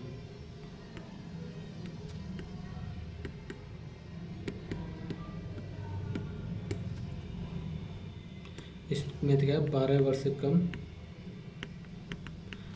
कम लड़की का लड़की 12 वर्ष से कम लड़की का शादी निषेध। उसके बाद शिवाजी गणपति महोत्सव, शिवाजी गणपति महोत्सव,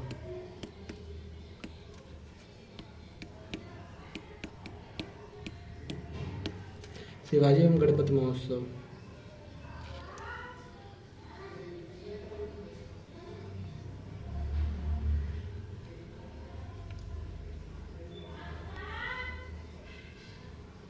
विपिन चंद्र पाल और अरविंद घोष ने भी हिंदू राष्ट्रवादी हितों का प्रचार किया। गोवध व प्रतिबंध, गोवध प्रतिबंध।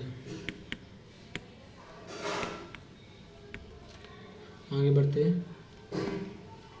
कांग्रेस 1907 स्वतंत्रता आंदोलन का प्रथम चरण में, जबकि क्रांतिकारी आतंकवाद अतिवाद धीरे धीरे गति पकड़ रहा था। सितंबर 1907 को कांग्रेस का विभाजन हुआ। 1905 में जब कांग्रेस के अधिवेशन गोपालगढ़ गोखले की अध्यक्षता में हो रहा था, धर्म बाल गंगाधर तिलक, इसमें कुछ भी ऐसा नहीं है जो नोट किया जाए, और ये सिर्फ समझने की चीज़ है नरम दल और गर्म दल की। दिसंबर 1907 को कांग्रेस के वार्षिक अधिवेशन कलकत्ता में हुआ। इस अधिवेशन में तत्कालीन सामुदायिक दंगों एवं क्रांतिकारी आतंकवाद तथा उग्रवादियों में लोकप्रियता में वृद्धि के कारण उदारवादियों का प्रभाव कम रहा।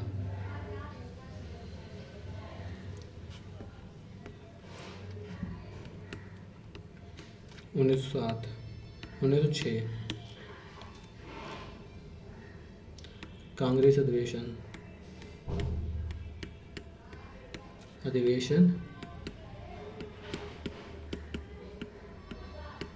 कलकत्ता। आगे देखते हैं। अधिवेशन उग्रवादी बाल गंगाधर तिलक या लाल पतराय की अध्यक्षता में बनाना चाहते थे, जबकि नरम पंथियों ने इस पद को डॉक्टर रासबिहारी बोस के नाम से प्रस्तावित किया था। दादा नौरोजी सम्मति से अधिवेशन के अध्यक्ष चुने गए।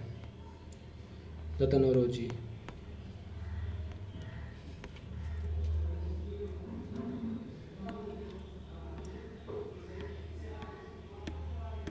अध्यक्ष नौरोजी। आगे देखते हैं। और यहीं से स्वराज कांग्रेस का लक्ष्य स्वराज रखा गया। लक्ष्य स्वराज।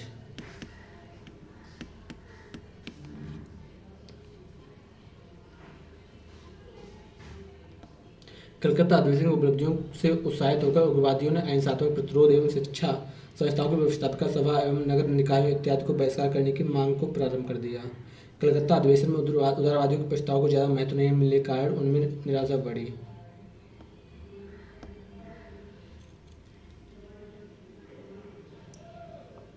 अब 1907 का कांग्रेस में का वार्षिक अधिवेशन नागपुर मध्य प्रांत में बाल गंगाधर तिलक या लाल लाजपत राय को बनाना चाहते थे, इसके अध्यक्ष चुने जाए। साथ ही ये स्वदेशी एवं बहिष्कार आंदोलन एवं राष्ट्रीय शिक्षा का पूर्ण समर्थन में एक प्रस्ताव पारित किया जाए। दूसरी ओर उदारवादी चाहते थे 1907 का अधिवेशन सूरत में आयोजित किया जाए, किसी हालत में तिलक को अध्यक्ष बनने से बने ना दिया जाए। ठीक है, तो सूरत तिलक के गृह प्रांत बम्बई के अंदर आता था। उन्होंने रासबिहारी बोस को कांग्रेस का अध्यक्ष बनाने तथा स्वदेशी बहिष्कार एवं राष्ट्रीय शिक्षा का प्रसार में वापस लाने पर जोरदार मांग की। इस समय दोनों ही पक्ष में अड़ियल रुख अपनाया और समझौते को किसी भी संभावना से इनकार कर दिया। इसके पश्चात सरकार ने अतिवादियों को सुनियोजित हमले प्रारंभ कर दिए 1907 से 11 के मध्य। अब 1907 से 11 के मध्य देखते हैं क्या क्या घटनाएं घटी हैं। राजद्रोही सभा अधिनियम 1907।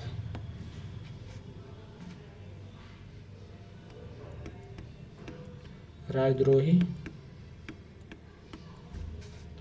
सभा अधिनियम 1907। उसके बाद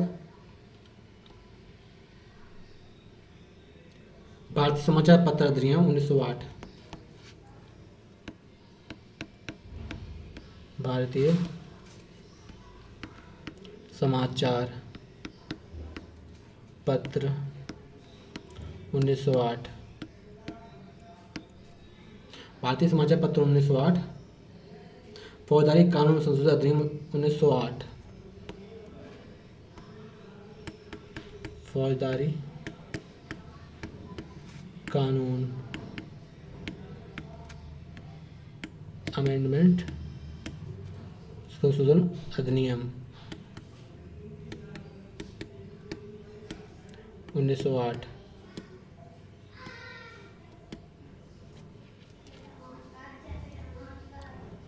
उसके बाद भारतीय प्रेस अधिनियम 1910।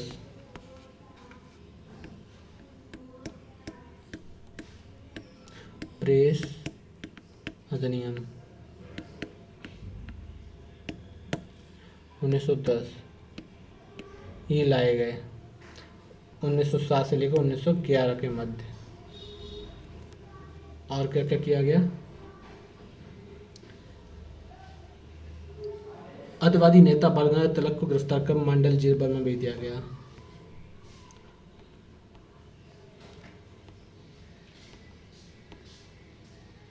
बाल गंगाधर तिलक को बर्मा तिलक गिरफ्तार तिलक को गिरफ्तार किया और मंडल जेल बर्मा भेज दिया। उसके बाद क्या हुआ? इस समय बिपिन चंद्र पाल, अरविंद घोष ने सक्रिय राजनीतिक संन्यास ले लिया था 1908 में, और लाला लाजपत राय विदेश चले गए। लाला लाजपत राय विदेश चले गए। उसके बाद देखें क्या क्या हुआ।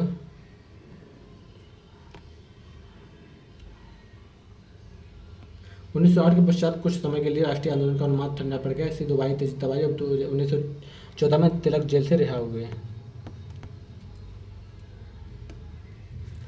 1914 तिलक रिटर्न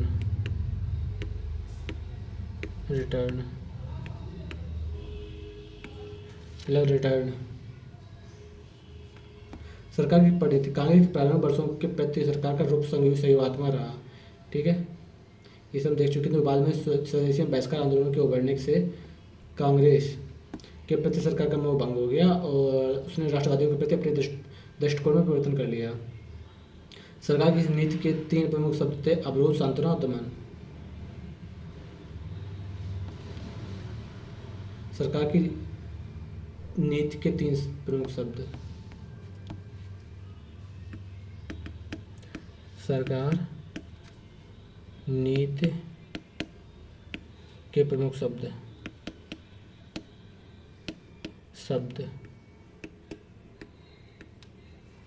अवरोध, सांत्वना, दमन।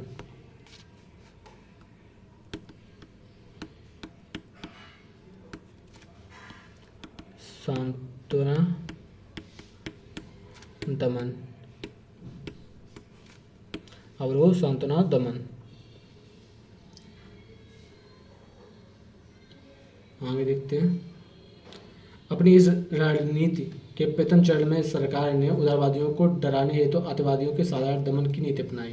द्वितीय चरण में सरकार और उदारवादियों के मध्य कुछ मुद्दों पर सहमति हुई तथा सरकार ने उदारवादियों को आश्वासन दिया कि यदि वे अतिवादियों से खुद को अलग रखें तो भारत में और संवैधानिक सुधार संभव हो सकता है। इसका मुख्य उद्देश्य उदारवादियों को अतिवादियों से पृथक करना था। क्रांतिकारी आतंकवाद, इसमें कुछ नोट करने लायक नहीं है।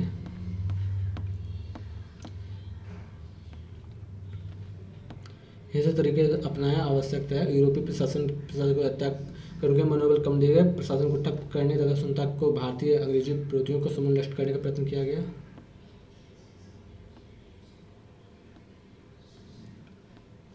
क्रांतिकारी आतंकवाद गतिविधि प्रथम विश्व युद्ध के पश्चात विदेशियों द्वारा विभिन्न कार्यों लिया गया। बंगाल में क्रांतिकारी आंदोलन का सूत्रपात बद लोक समाज से हुआ। तो फर्स्ट अनुशीलन समिति 1902 में बंगाल में हुई, और मिदनापुर और कलकत्ता में। मिदनापुर में फाउंडर थे ज्ञानेंद्र बसु और कलकत्ता में पी मित्रा ने। अरविंद घोष व प्रफुल्ल चाकी ने किंगफोर्स की कार में बम फेंका, परंतु कैनेडी की कार से जा लगा। अब बंगाल को देख लेते हैं। बंगाल क्रांतिकारी आंदोलन की सूत्रपात है।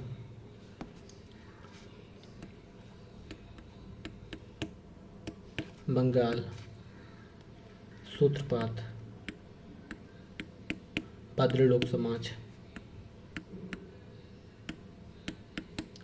पादरी लोक समाज से सूत्रपात हुआ।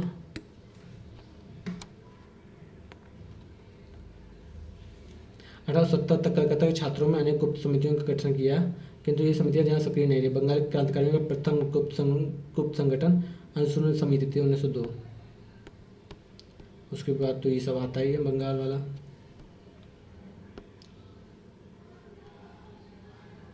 बंगाल में क्रांतिकारियों की प्रथम गुप्त संगठन अनुशीलन समिति थी।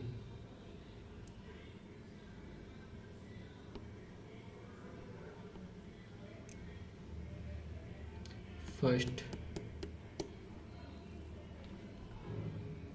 मिदनापुर में ज्ञानेंद्र बसु ने इसकी स्थापना की, जबकि कलकत्ता में इस गठन पी मित्रा ने की थे। अनुशीलन समिति में जतिनलाल बनर्जी और बरिंद्र कुमार घोष जैसे प्रसिद्ध क्रांतिकारी शामिल थे, किंतु अनुशीलन समिति की गतिविधियां अपने अनुयायियों की सहायक नैतिक शिक्षण देने तक ही सीमित रहीं। 1908 तक आते आते लगभग निष्क्रिय हो गई थी। अप्रैल 1906 में अनुशीलन समिति के 2 सदस्य बरिंद्र कुमार घोष और भूपेन्द्र नाथ दत्ता युगांतर नामक साप्ताहिक पत्र का प्रकाशन प्रारंभ किया। ठीक है, अनुशीलन समिति के आते 1906 में अनुशीलन समिति के 2 सदस्य बरिंद्र कुमार घोष और भूपेन्द्र दत्ता।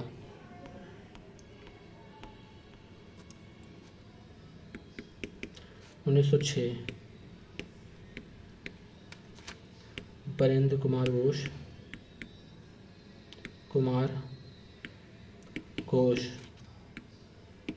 भूपेन्द्र दत्ता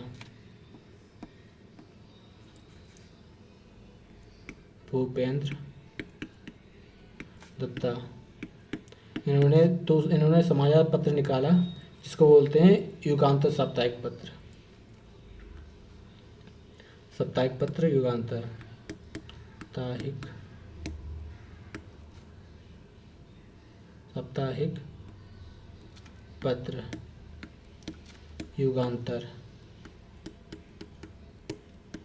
साप्ताहिक पत्र युगांतर निकाला।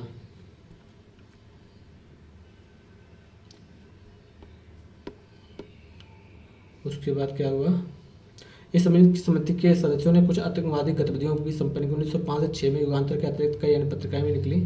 महत्वपूर्ण संध्या नामक प्रमुख थी, किंतु बंगाल, ठीक है, उधर परिषद सम्मेलन के प्रतिनिधियों पर पुलिस द्वारा किए गए अत्याचारों का विरोध हुआ। युगांतर ने लिखा कि समस्या का समाधान लोगों द्वारा किया जा सकता है। भारत में निवास करने वाले 30 करोड़ लोगों को उपनिवेशी दमन का शोषण को रोकने के लिए 60 करोड़ हाथ का उपयोग करना चाहिए, ताकि ताकत को ताकत द्वारा रोका जा सके।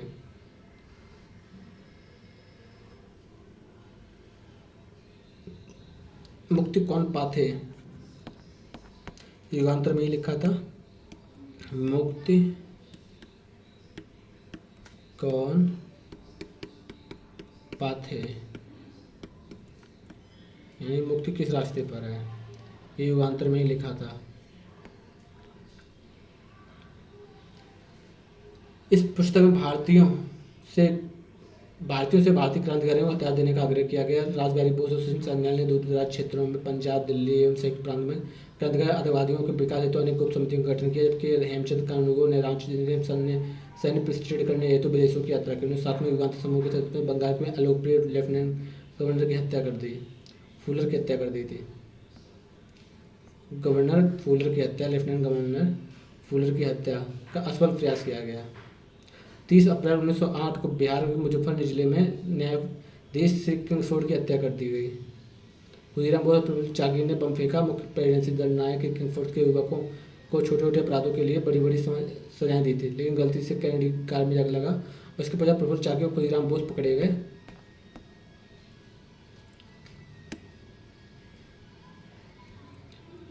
और इनको फांसी दे दी गई।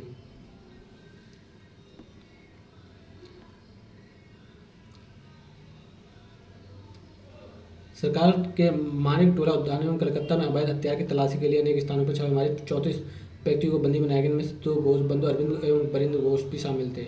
इन पर अलीपुर कांड का अभियोग चलाया गया। मुकदमे में दिनों में पुलिस डिप्टी सुपरिटेंडेंट, सरकारी प्रोड्यूसर और सरकारी गवाह नरेंद्र गोसाई की हत्या कर दी गई। नरेंद्र गोसाई की हत्या जेल में की गई। 1908 में पुलिस डिप्टी सुपरिटेंडेंट को कलकत्ता हाईकोर्ट में गोली मार दी। 1909 में कलकत्ता में सरकारी प्रोड्यूसर की हत्या कर दी। पुलिस दास में नेतृत्व का ढाका अनुशीलन समिति के सदस्यों ने 12 में डकैती डाली। विद्रोह इसके अनुसार क्रांतिकारी आतंकवाद महाराष्ट्र से प्रारंभ हुआ। फाउंडर वासुदेव बलवंत फड़के के रामोसी कृषक दल ने 1879 में किया।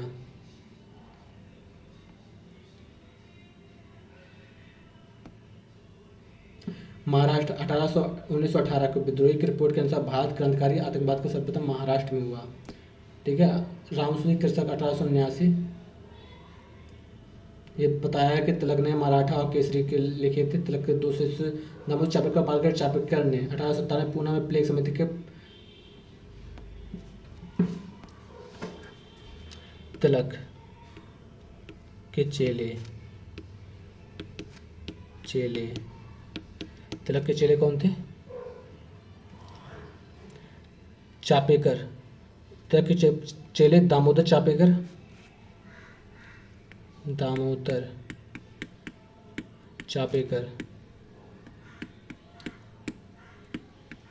तिलक के चेले कौन थे? दामोदर चापेकर और बालकृष्ण चापेकर।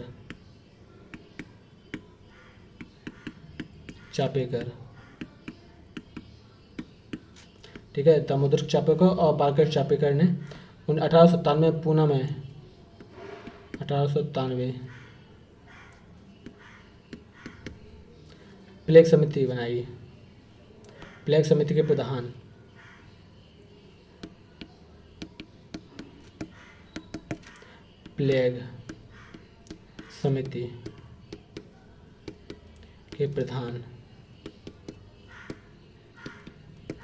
प्लेग समिति के प्रधान एयरहस्ट की हत्या कर दी। एयरहस्ट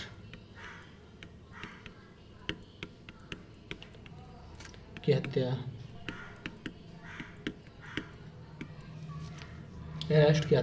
कर दी। चापेकर तो पकड़े गए, उन्हें फांसी दे दी गई। विनायक दामोदर सावरकर और उनके भाई गणेश दामोदर सावरकर ने 1899 में गुप्त समाज मित्र मेला का गठन किया।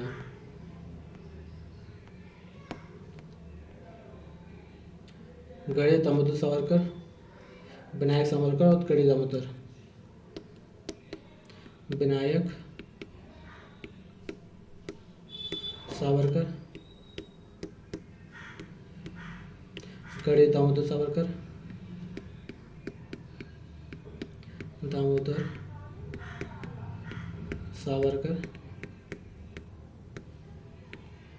विनायक सावरकर और गणेश दामोदर सावरकर ने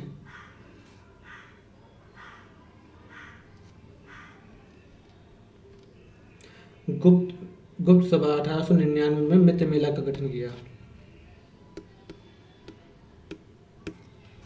मित्र मेला गठन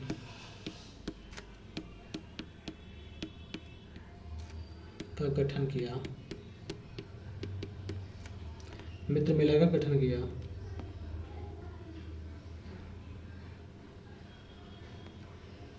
मैजनी के तरफ इटली की तर्ज पर, जिससे 1904 में अपने भारत की स्थापना हुई। ठीक है।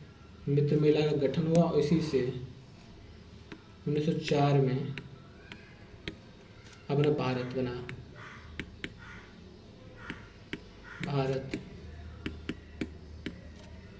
आगे देखते हैं।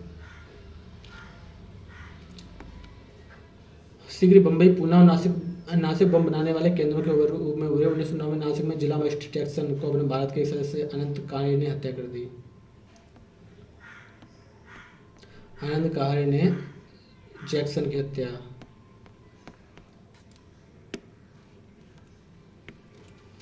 अनंत कहारे हरे जैक्सन की हत्या, डेथ। आगे बढ़ते हैं। पंजाब में क्रांतिकारी आंदोलन आतंकवाद का उदय में अनेक तत्वों ने सम्मिलित भूमिका निभाई।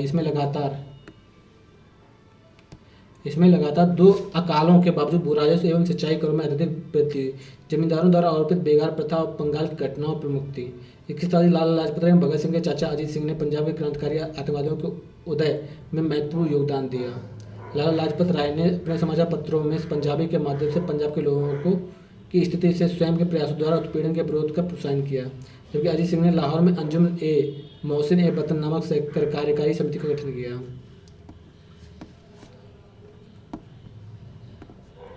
पंजाब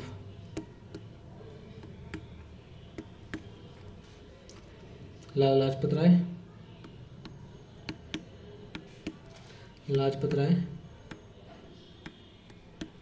राय अजीत सिंह, भगत सिंह अंकल,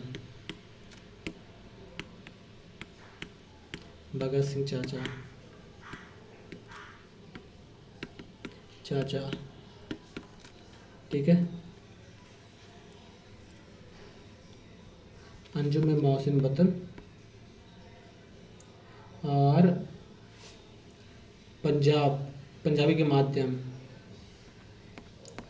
इन्होंने पंजाबी पत्रिका, पंजाबी समाचार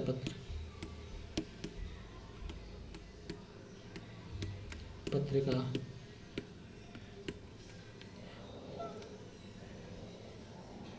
उसके बाद अंजुमन ए मोहिसबान ए वतन, अंजुमन ए मोहिसबान ए वतन,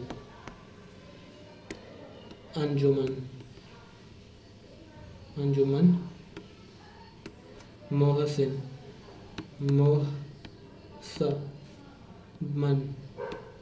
ए वतन, ठीक है। ये सब बात हुई थी। क्रांतिकारी संगठन का गठन किया, भारत नामक पत्रिका का संपादन किया, भारत माता नामक पत्र का प्रकाशन किया, भारत माता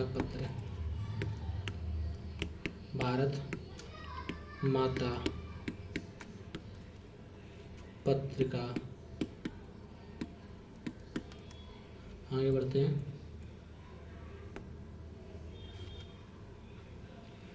उनके समर्थक चुनाव एवं भारी दुआर नाहिरी क्षेत्रों में किसानों पर लगाए गए भारी भूराजस्व को वापस लेने के आह्वान चलाया, किंतु बाद में उनके रुझान आतंकवादी गतिविधियों की ओर हो गए। लाला लाजपत राय और अजीत सिंह के अतिरिक्त आगा हैदर, सैयद हैदर रजा, भाई परमानंद, प्रसिद्ध उर्दू कवि लालचंद फलक ने भी पंजाब में क्रांतिकारी आतंकवादियों के उदय में प्रसार महत्वपूर्ण भूमिका निभाई। पंजाब में क्रांतिकारी आतंकवाद के प्रारंभ होते ही सरकार ने इसके दमन प्रयास शुरू कर दिए। 1907 में एक कानून बनाकर राजनीतिक संस्थाओं इन सब पे लगा दिया प्रतिबंध। दिल्ली के क्रांतिकारियों की स्पष्ट अव्यक्तता हुई जब 23 सितंबर 1912 को वायसराय लॉर्ड हार्डिंग के काफिले पर बम फेंका गया। इस बम हमले में लॉर्ड हार्डिंग के कई सिपाही मारे गए, वे बुरी तरह से जख्मी हो गए और इस घटना का रासबिहारी बोस और संचालन न्यायालय मुख्य भूमिका थी। दिल्ली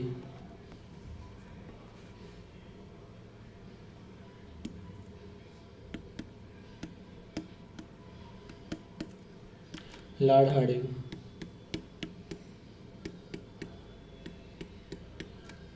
पर बम फेंका,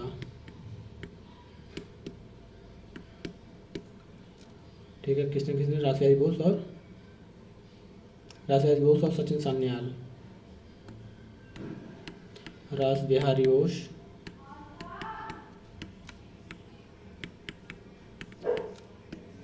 सचिन सान्याल,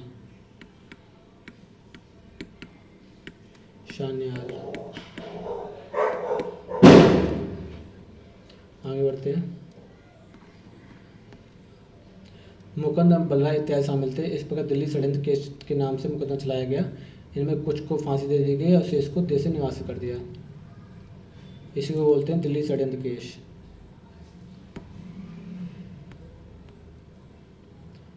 ठीक है, 13 नाम प्लस 11 नाम, इसको ही बोलते हैं दिल्ली षड्यंत्र केस। षड्यंत्र केस।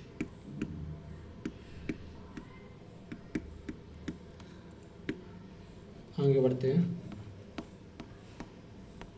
क्रांतिकारी आतंकवादियों की विदेशियों में गतिविधियां ने भारत में के अलावा विदेशों में भी काफ़ी उत्पाद मचाया है।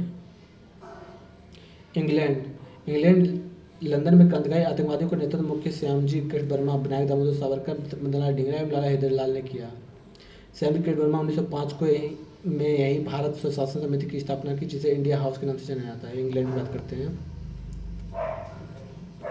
इंग्लैंड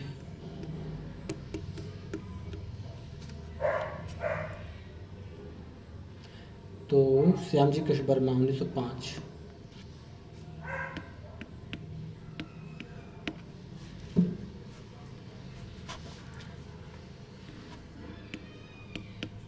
श्यामजी कृष्ण वर्मा, श्यामजी कृष्ण वर्मा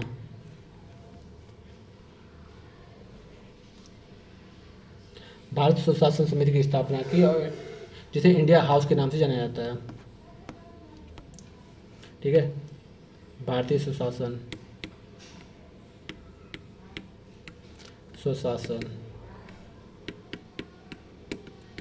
जिसे बाद में किस नाम से जाना जाता है? India house.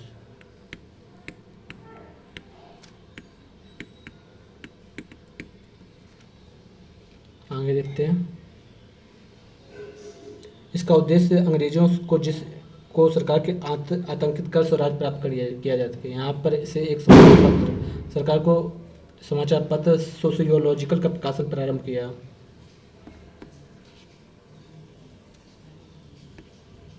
सोशियोलॉजिकल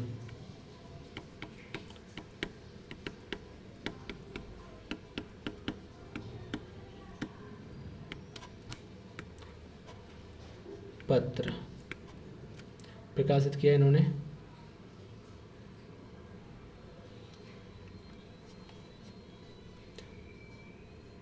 लंदन से सरकारी दमन के कारण श्यामजी पेरिस और अंतर जेल में चले गए। श्यामजी कृष्ण वर्मा के पश्चात इंडिया हाउस का कार्यभार विनायक दामोदर सावरकर ने संभाला। यहीं सावरकर ने 1857 का स्वतंत्रता संग्राम नामक प्रसिद्ध पुस्तक लिखी।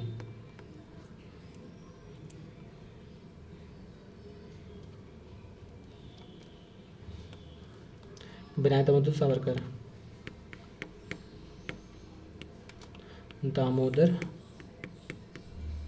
सावरकर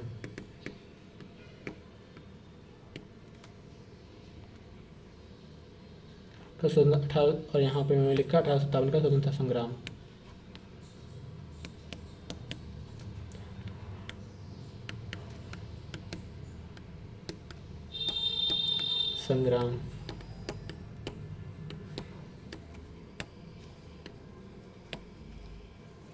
बुक।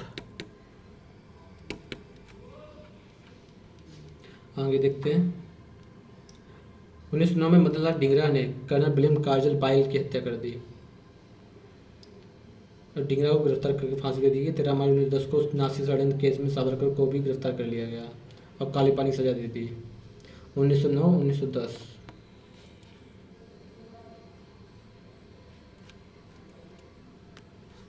1910 काली पानी की सजा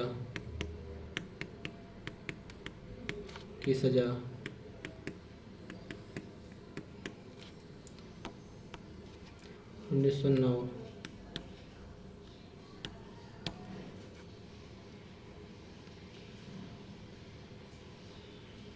मदनलाल ढींगरा ने colonel William Curzon Wyllie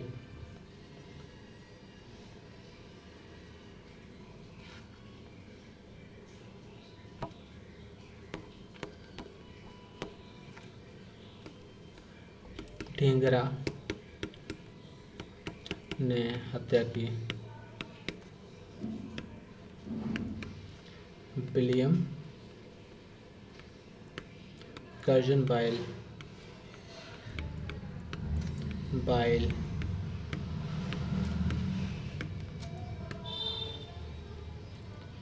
okay.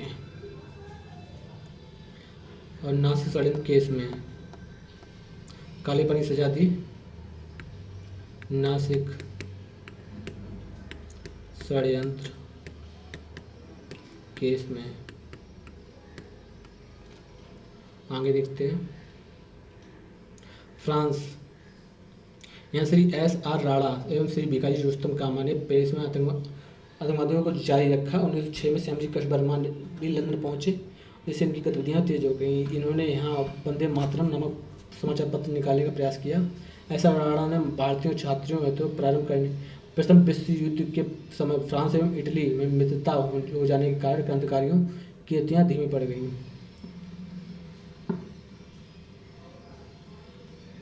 France Shri S. Rana और श्यामजी भिकाजी रुस्तम।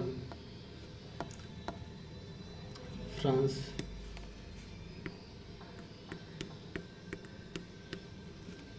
राणा प्लस भिकाजी कामा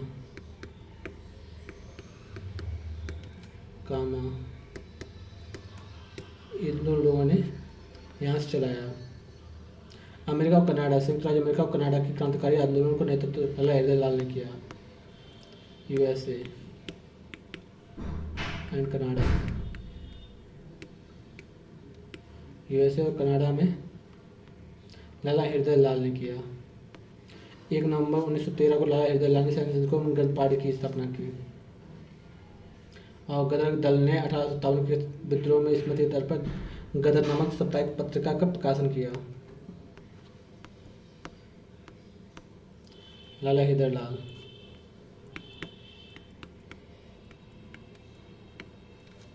लाल 1 नवंबर 1 नवंबर 1913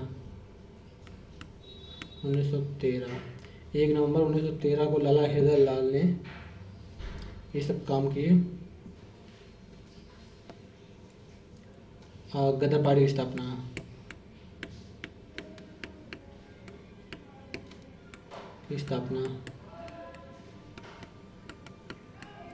गदर पार्टी की स्थापना और गदर नामक पत्रिका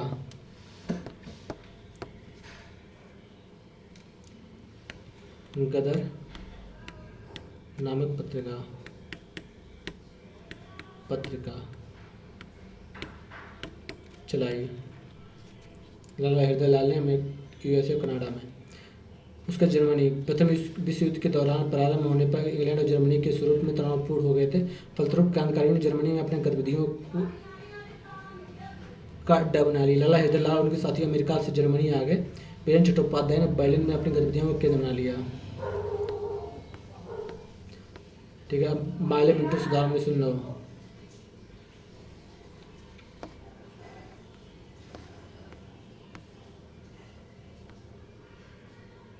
अब माले मिंटो सुधार के बारे में देखेंगे। तो भारत परिषद अधिनियम 1909 को माले मिंटो सुधार नाम से जाना जाता है, क्योंकि इस समय माले भारत के सचिव और लॉर्ड मिंटो वायसराय थे।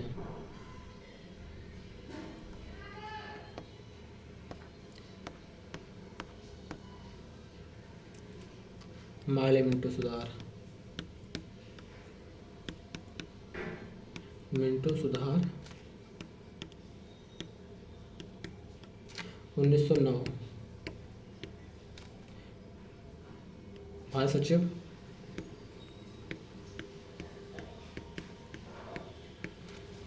Governor general. ठीक है, इसे भारत संविधान अधिनियम 1909 कहते हैं।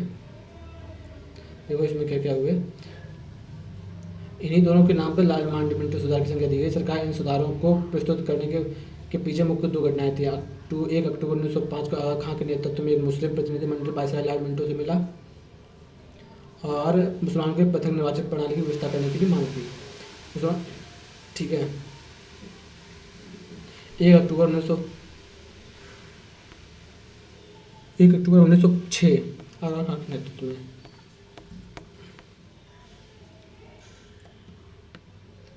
आने का रीजन तो पहला 1 अक्टूबर 1906 आगा खां मुस्लिम पृथक क्षेत्र मांग, ठीक है।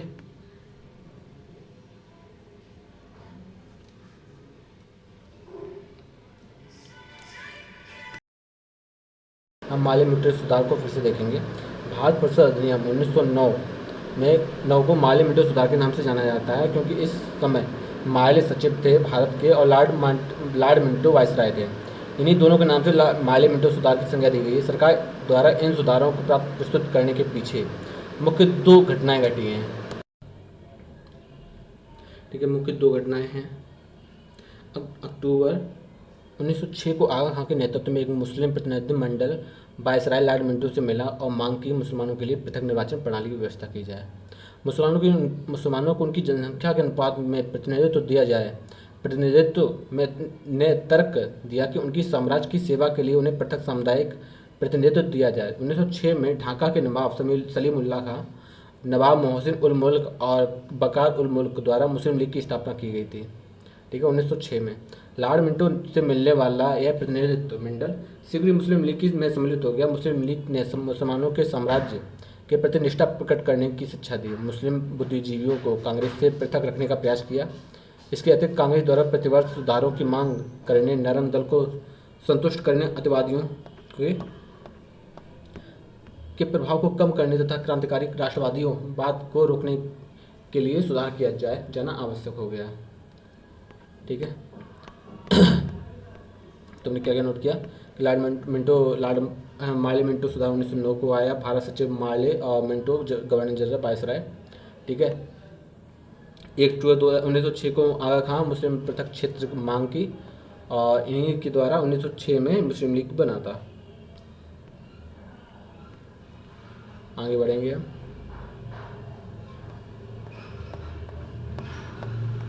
आगे है मुख्य सुधार 1909 के माली मीटर सुधार की मुख्य धाराएं इस प्रकार थीं कि इस अध्ययन के अनुसार केंद्रीय प्रांतीय विधान परिषदों में निर्वाचित सदस्यों की संख्या में वृद्धि कर दी गई। प्रांतीय विधान परिषदों में गैर सरकारी बहुमत स्थापित किया गया, किंतु गैर सरकारी सदस्यों में नामांकित एवं बिना चुने सदस्यों की संख्या अधिक थी, जिसके कारण निर्वाचित सदस्यों की तुलना में अभी भी उनकी संख्या अधिक बनी रही। केंद्रीय व्यवस्थापिका सभा में 60 सदस्य और 9 पदेन सदस्य थे। इस प्रकार 69 यानी कि 69 सदस्यों में से 37 सरकारी अधिकारी और 32 गैर सरकारी अधिकारी थे।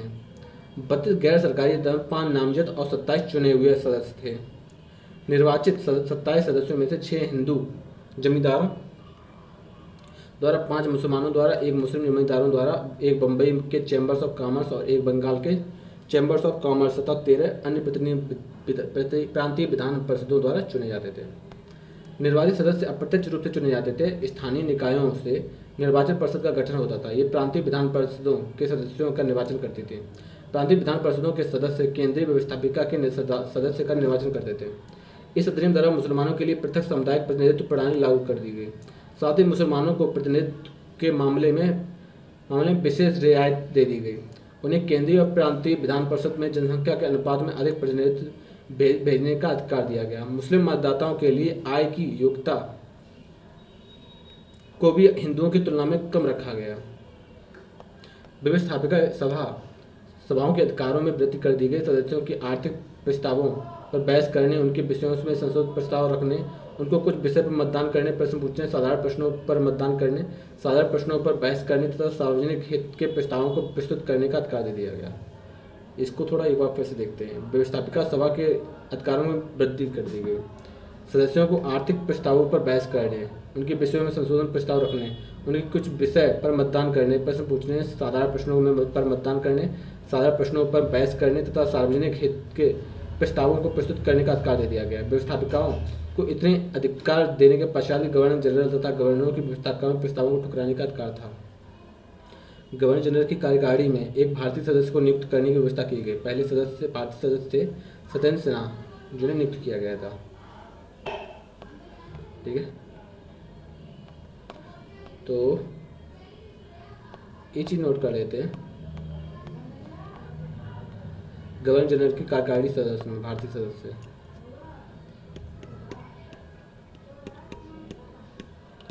भारतीय मेंबर गवर्नर परिषद में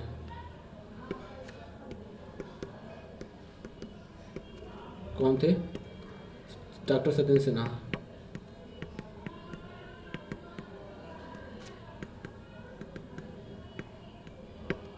ठीक है, आगे बढ़ते हैं।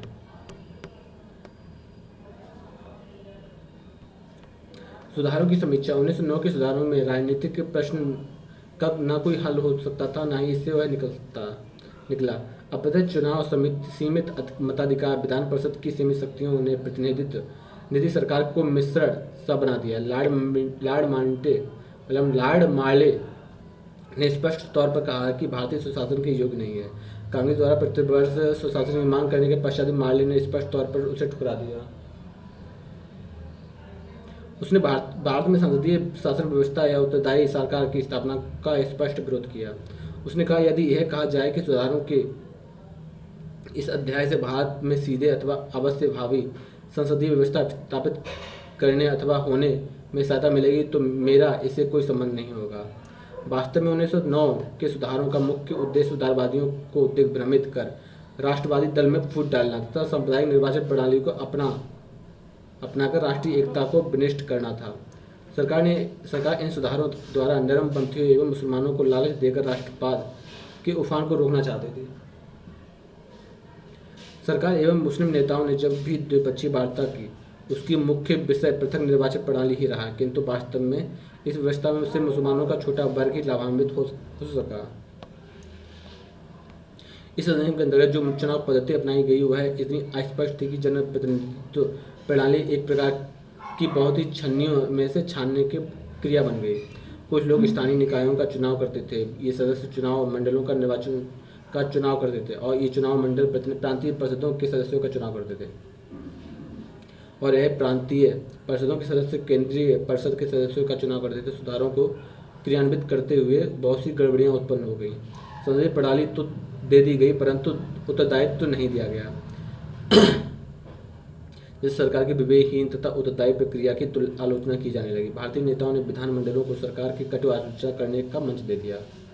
ठीक है, बना दिया। केवल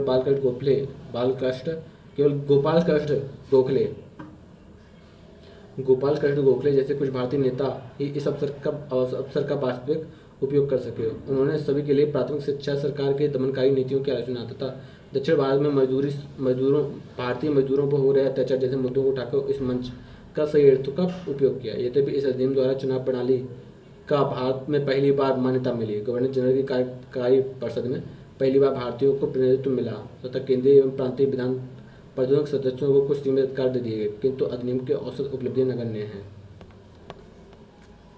ठीक है, इम्पोर्टेंट है जो चीज़ चुनाव प्रणाली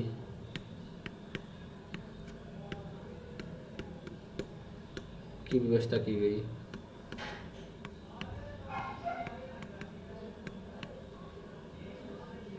ठीक है, इसमें चुनाव प्रणाली की व्यवस्था की गई, इसमें आर्थिक पर बहस की गई।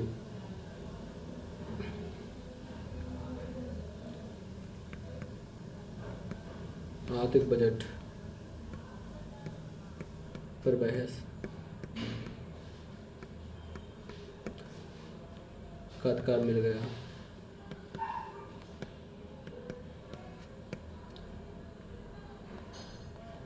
आगे बढ़ते हैं। 1909 के सुधारों से जनता को केवल नाम मात्र सुधार ही प्राप्त हुए, वास्तव रूप में से कुछ नहीं। इसे प्रभाव तो मिला पर शक्ति नहीं। शासन का उत्तरदायित्व अन्य वर्ग को और शक्ति अन्य वर्ग को सौंप दी गई। ऐसी स्थिति पैदा हो गई कि विधानमंडल तथा कार्यकारी के बीच कड़वाहट बढ़ गई। भारतीय और सरकार के संबंध और बदतर हो गए। 1909 के सुधारों से जनता ने कुछ और ही चाहा था और उन्हें मिला कुछ और ही। भारतीयों ने सुशासन की मांग की तथा उन्होंने हितवादी निरंकुशता को सौंप दी गई। इन सुधारों से के संबंध में महात्मा गांधी ने कहा कि मार्लियामेंटो सुधार ने हमारा सर्वनाश कर दिया।